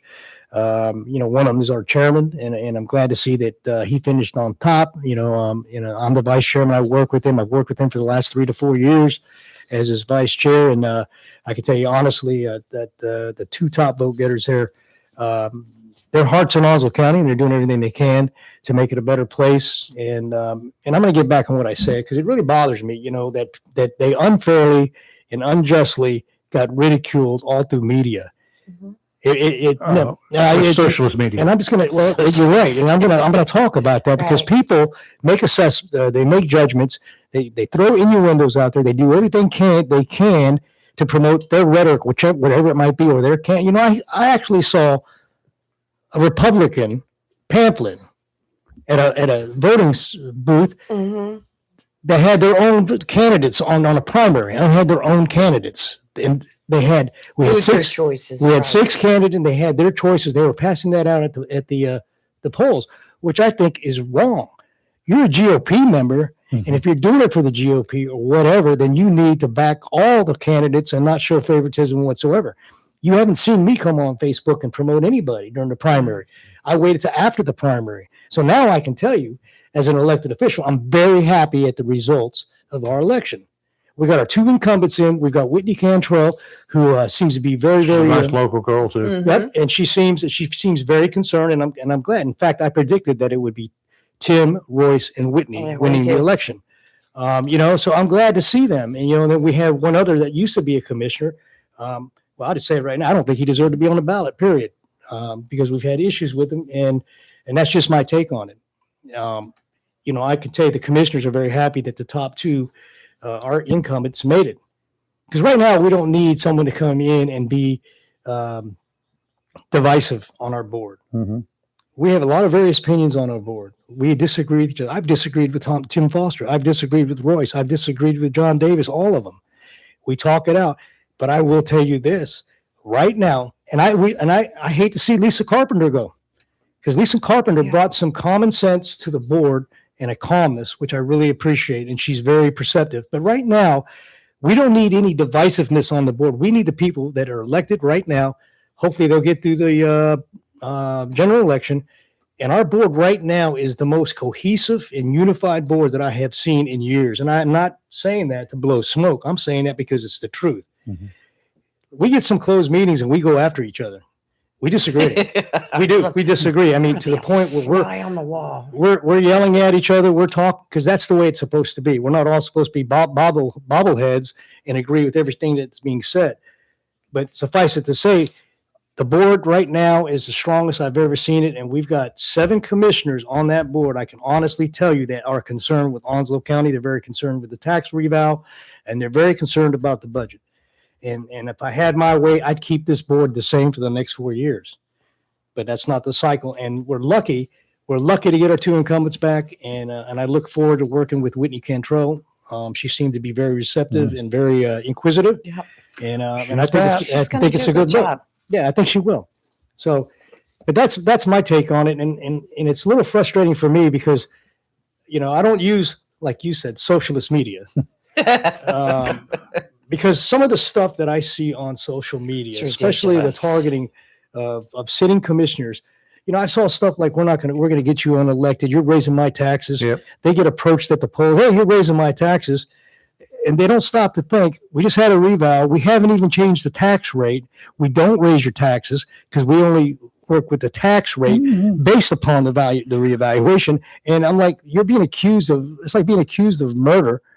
Okay. And you just happen to walk by the place where this incident happened. And it's But I got you unfair. on tape. And Got you on video in Now- the vicinity. And that's the reason, you asked me, how come you guys haven't come in a while? That's the reason. Mhm. Because we don't want to come in and say something and somebody's going to take a snippet of it and blow it out of proportion on socialist media, make an innuendo, Right. make an assumption. And here's the funny thing, the ironic thing. There are issues that come up, but not one of these individuals on this particular issues has picked up the phone to call a commissioner to ask them directly. Instead of coming to the commissioners, they go to the media and blast us. It's easier. They go on the media to stir the pot. Of course. One of the things that they talked about, the recent situation with David Smitherman. I'm not going to talk about that. I'm not going to talk Right. about the reasons. But one of the things that Smitherman came out about some unethical stuff. Yes. When I have a fellow Republican that makes a facial or a social media post making inquiries about, hey, anybody know the scoop? Anybody know the scoop on this unethical behavior? What's your take? Why are you stirring the pot like that when you can pick up the phone and call any one of the commissioners, but you put it on Facebook? And a lot of commissioners are upset about it. We have no respect for people doing that. Openly I at a meeting understand. too. Yeah. And you're asking us to speculate and take or talk to you about this claim that the former county manager made, and you want us to talk about it openly, and then you're baiting us and baiting people. You're not doing anything for the GOP. You're doing exactly what the opposition does, stirring the pot and causing people to make innuendos. Only thing I can say about the departure, let's just call it that. What took you so long? But anyway, we'll let that go with that one. How's that? Well, no, Well, I'm not I know going you're to. not going to. I can't talk about it. I know you we can't. understand. It's a personnel matter, but We try to get in there and get the scoop. but I will tell you this: Steve Eaton, he's our acting county manager right I now. like him. Steve, he came from a western part of the state, and I will tell you this about Steve Eaton. So far, I know it's only been a week and a half to 2 Right. weeks. Right. He's impressed It's Chris Miller. he's impressed every commissioner Right. on the board. Good. And the He's- reason why, because I hate to say it, because one of the best county managers we ever had was Sharon Griffin. Yep. And he reminds me of Sharon and her professionalism. He seems to be business, just business. Yeah, I know nothing about him, but I will. Yeah, and we would still have Sharon today. We would still have her today if one particular commissioner didn't keep pushing her, and that's the reason why she resigned, because she couldn't take anymore. She didn't enjoy her job. And that commissioner, Harassment? yes, See, constantly harassed with false information. The last thing I would do is harass a lawyer. And anyway, she is now the Carteret County manager. She's doing a great job. But I can unequivocally tell you that was the main reason why she left Well, I know Onslow that. County. She told us. Had that not happened, she would still be our county manager today, and we wouldn't be going through what we're going through right now. So if you're asking me to put the blame on why we're in the situation now, the county manager, it goes all the way back to the commissioner we censored. Well, we're all going to be sitting and waiting. Yeah, we're Hot seats, hot, waiting to find out the scoop. and So, everybody screaming and hollering about Yes. the tax, and I know that the tax department did the yeah, you got residential stuff. They did the residential assessments, Mhm. and you hire somebody else to do the business. We'll get into that later, but Yeah. I'll tell you one time I had to go to the tax office. I chose to go to the tax office. I inherited a boat, small boat, little boat. And suddenly I get this tax bill says it's $8,000 for this boat that my dad paid $1,850 for it several years earlier. Boats do not appreciate in value ever. No. Never. No, they don't go up. They go down faster than a car off the lot, right? But anyway, I went down there, I took pictures of this boat, took pictures of another boat, same year. The other guy had fancied his up, he digged it out, and his tax value was $3,200. Mine was a piece of crap compared to his. I took that and the original bill of sale, well, through the Department of Marine Fisheries, I had, wildlife, I guess. I had all the paperwork for the original sale and how much it was paid for, it. I had pictures of the boat as it currently existed and pictures of the other boat that was for sale and the differences. And the tax office took all that stuff and they said, "You've done a great job. We'll just go by and look at the boat." And they did. They came by, saw the boat, they put it back down to where it's supposed to be. Okay, good. So Robert, it was as simple as doing that, folks. If you got Right. something to complain about, go complain to the people. Robert, Take your evidence with you. I know you have to go. The, Oh, you're good? yeah, Okay. you know, and I guess, you know, Tim and I are going to probably come on next week to get back Yes, into the get back commissioner's into the corner, commissioner corner. because I think we owe that to the citizens. They need to know. And where there's we're no coming other from. outlet in Oslo County right now, No, there's which not. is a shame, but that's it. Right. And you know what? The other thing, and it goes back all the way back to 2016. You know, it really infuriates me when people talk about, you know, constantly it's a theme that the commissioners are not transparent. The commissioners are not transparent. You know, I don't know how more transparent we could be without you seeing right through us. I mean, we have put things out there. The commissioners have been transparent. There are certain things that we can't talk about. And when By people, law, by the way. and when people come to us and want to talk about the Right. situation with David Smitherman or whatever, we cannot talk about that. Okay, it's a personnel issue, And it's over. and exactly. And the other thing that really bothers me is that, look, I saw a sign during the election process from people that are talking about Heinz Farm. Oh my For gosh. God's sakes. Well, let me finish. I came out of my neighborhood and I saw this thing. It was about Tim Foster, whoever it might have been, about voting for Heinz Farm. Well, let me go on record again and again and again. I did not vote for Heinz Farm. That's regardless.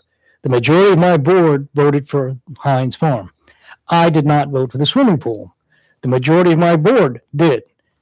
So the bottom line is my board as a collective have voted this way to go in this direction with Heinz Farm. Now you are It's- part of the board, I am part, and I'm the vice chairman of the board. right? So I'm going with the flow and I'm going to do everything I can to make it successful. YMCA pool. I didn't agree with the funding or anything like that, but that's regardless of that, the board voted. Mhm. So we're on board to make it happen. We're on board to do whatever we can to make it successful. But we're not whining about it. And these people won't let things go and using that against a particular individual or couple of individuals. You know, it's over. And to be quite honest with you, I know people say, well, we're not going to forget. Okay, fine, don't forget. But when you keep beating it to death, you're defeating yourselves, because now people are getting tired of hearing about it. And you keep bringing that up. Well, Rafer brought up a good point, and I'll be real quick because I know we have Chris on the phone. He said if you were to sell Heinz Farm today, look at the money you would make off of it. Absolutely, we would. Over $1 million. It's a great investment. It is a great investment. And as commissioners, we're trying to take that area and to make it And use it for something else well, other than we have making money. we have that land. We have certain things that we're trying to do. Right. Certain things we're trying to do with the city. And so, like you said, it's a good investment. And, you Right. know, people, if you're out there, I'm not trying to be mean, but give Heinz Farm a rest. It's been doing well. Get over it. Right. How's that? Chris, Hey. are you still there? Hey, Chris is here. Good morning, my friends. And Robin, I got a question for you. Are you going to tell us how you really feel this morning? Now, you know, Chris, I kind of keep things on the low key, and I just want you to read between the lines and figure it out. He doesn't beat his hand on the table or fist on the table or Well, anything you know, like that. Chris, I'll be honest with you, and I appreciate you a lot because, you know, you and I have talked in the past.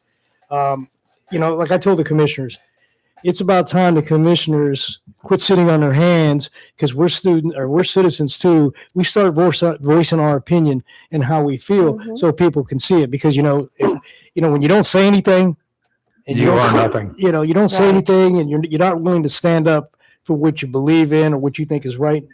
It's not worth it. And I want people to see, I want the people to see how I feel. I want the people to see my frustrations, and I want people to understand that, guess what? We commissioners, we're citizens of Oslo County. And another thing, we're human, just like everybody else. And you know what else? Robin Knapp is a former Jacksonville Cardinal baseball coach. Did y'all Did y'all know that? I did not know it was a Cardinal coach. I remember. Thank you. Chris. Oh yeah, We'll big get time. you a shirt. Chris followed the Cardinals. My son was a hot shot shortstop for the. In fact, he was a freshman. Wow. And made this. Really? Actually, he was a freshman. Made the Jacksonville High School Cardinal varsity baseball, and became a starter. He's And good. He's very good. He played 2 years of college ball and had a chance to play for a Division I school. But I remember talking to Chris, and Chris was at all the games, and he was covering with the stats. I'd go up to Chris, say, "What are the stats? What did this look like?" And I really miss that, Chris. That was a fun time in my life, watching my son develop and getting to know you and reporting on all the ball players. And then I'd pick your brain. You say, "Well, you ought to see this shortstop or this second baseman or this left fielder from New Hanover. Man, he's good." Whatever. I miss that, and I know you got a passion for it, and I love what you do, bro. No, I appreciate it, my friend. And yeah, those were the good times. And I do remember the times that you storm out of the dugout and give the umpire the business every now and then. Robin. That's Robin. That's my Yeah, I got a couple of times I coached baseball all my life, and then I became a volunteer assistant coach for Jacksonville baseball, and I coached there with my Mr. Fleischer. He was the coach there, and I remember Larry Selesky. His son played at UNCW as a pitcher, and now he became a volleyball player, and he's really good. But I remember coaching those games and getting mad, and I gave the business to a couple of umpires, and they looked at me and they threatened to throw me out, and said if I said you one, said, "Bring it on." I remember slamming the bat against the dugout and knocking over the gator. Wow. Oh yeah. Oh, that's my Robin. And then I'm a hypocrite because I'm a hypocrite. Then my son would get mad because the umpire messed up a call. And I tell him, "Calm down. You got blah, blah, blah." And he'd look at me and go, "That's bad having a son on the team." He looks at me and goes, "Well, Dad, you almost got kicked out." I said, "You're right. I stand corrected." Well, Robin, as nice as you were to the umpires, you should hear Rayford at high school football games complain about the referees at high school football games. So, Rayford, Rayford's got a little bit of a temper, and so I've seen it come out sometimes, and actually, it's quite funny In a justifiable way, sometimes. all the time. Ooh. We'll argue about that right now if you want to. We could do that, but it's going to take up another hour. About that. I got a knife, so it doesn't really matter. You can't get to it. And I gotta go. You know better. Okay. Okay. But your Cardinals are doing well. They beat the Pirates of Swansville last night, so they're 2-1. And if some of y'all don't know, the Cardinals are coached by Josiah Zamora, and he's also the Ospreys head coach, the Jacksonville Ospreys head coach. So he's only 23, 24 years old, and he's balancing all these jobs. And he's a former Southwest guy. He played at Southwest several years ago. So he's still a young guy, but he's done a great job, and for both the Cardinals and the Ospreys. So I think the community should be proud of what him and his young men are doing. Absolutely. Yes, I love it. I agree. I think. Hey, Chris, let me ask you something. I follow the Cardinals baseball because I'm always interested. But back in our day when my son was playing, they played New Hanover, Ashley, all them, and the 4A schools. Well, I'm just curious, what division are the Cardinals in? Are they still in 3A or are they 4A? Well, no, the high school association through the polite suggestions of many athletic directors and coaches and principals, we now have 8 classifications, 1A through 8A, and Jacksonville is now 6A.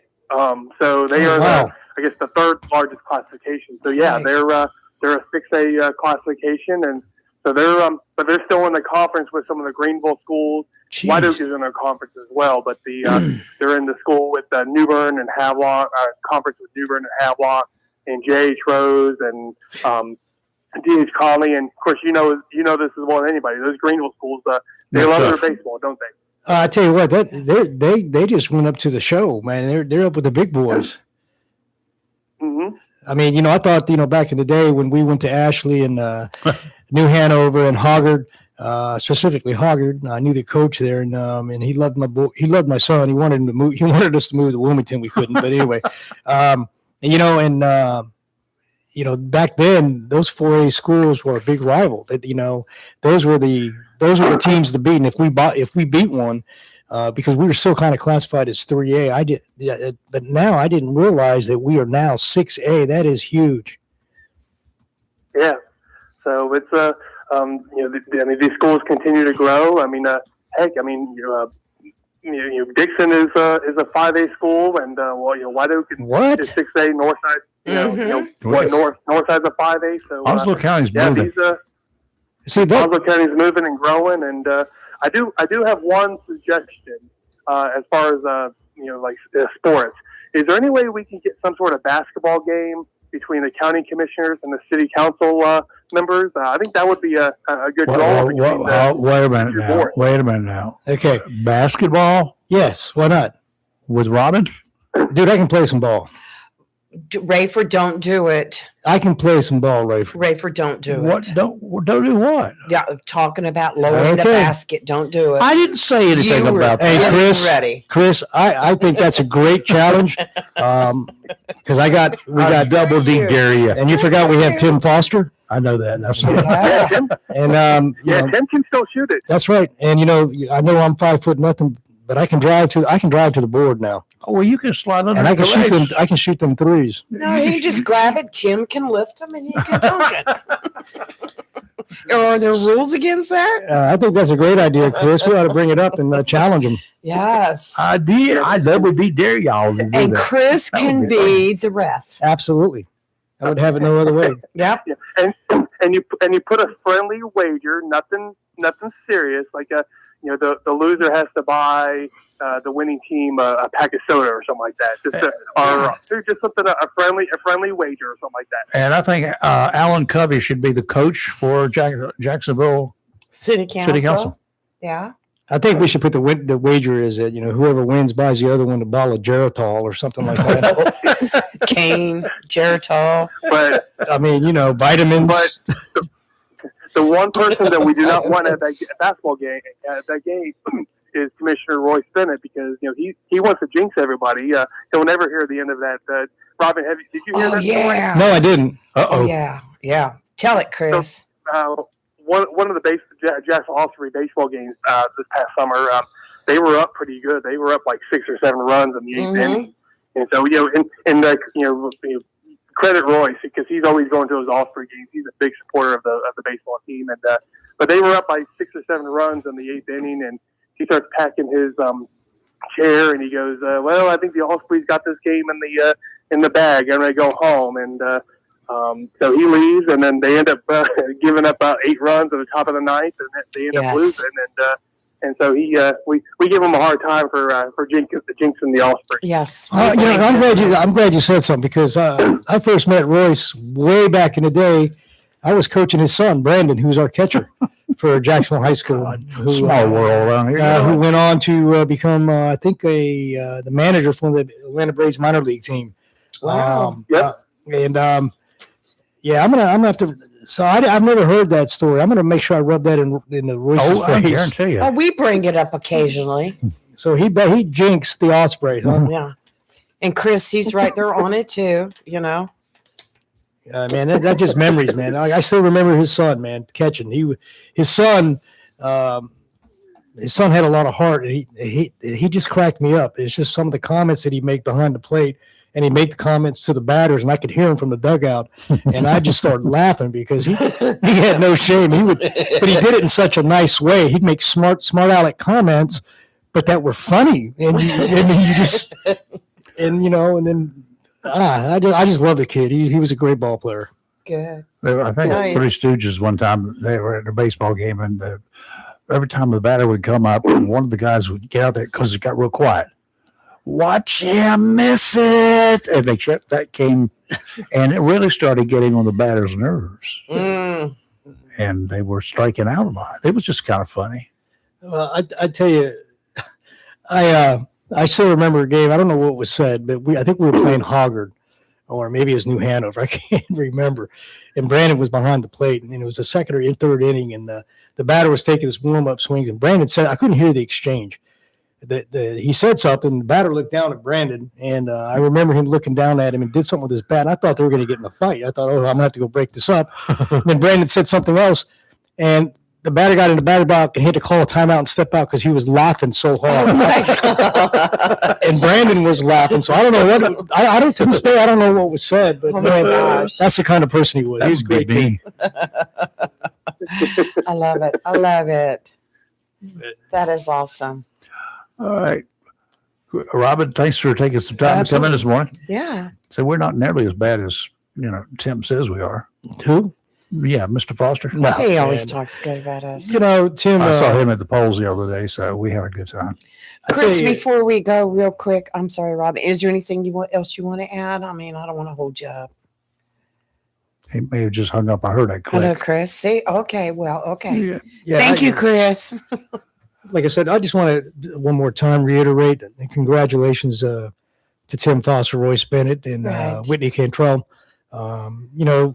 You made it thus far, and we've got the general election coming up in November. I wish all three of you the best of luck and Godspeed, and I hope you all three make it through. I don't And- think there's any Democrats running. Now, there's is two there? Democrats that are running. Yeah, and I went Yeah, and there's a looked commissioner on the race there. list last night, and it didn't show 'em. But I just want to, I'm really, I get it again. and I'm really proud.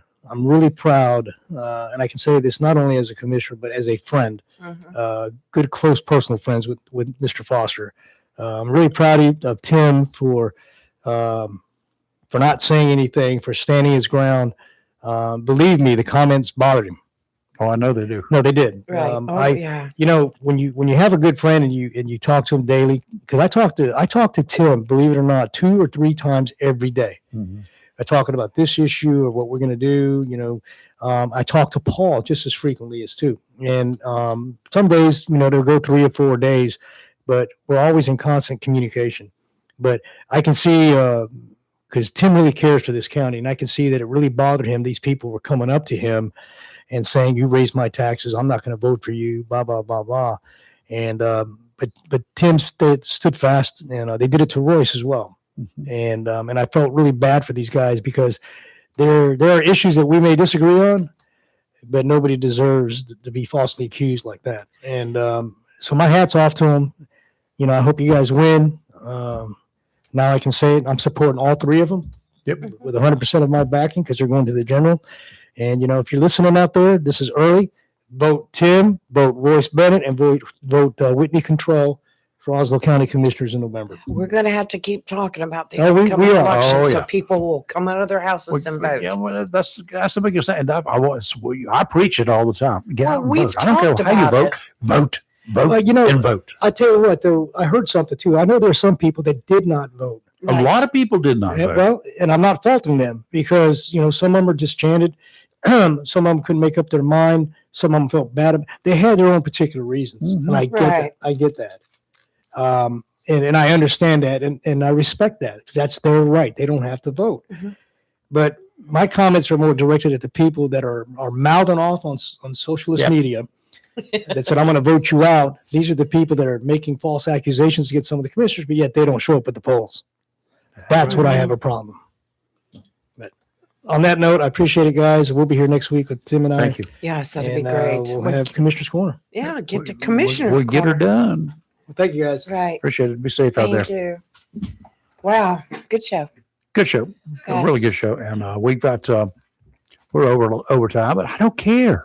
I don't care. As long as I want. Listening to Chris and Robin, that was fun. That's great. That was fun. That was great. And Yes. anytime we get some folks like this in here and we got issues like this, we'll talk about it.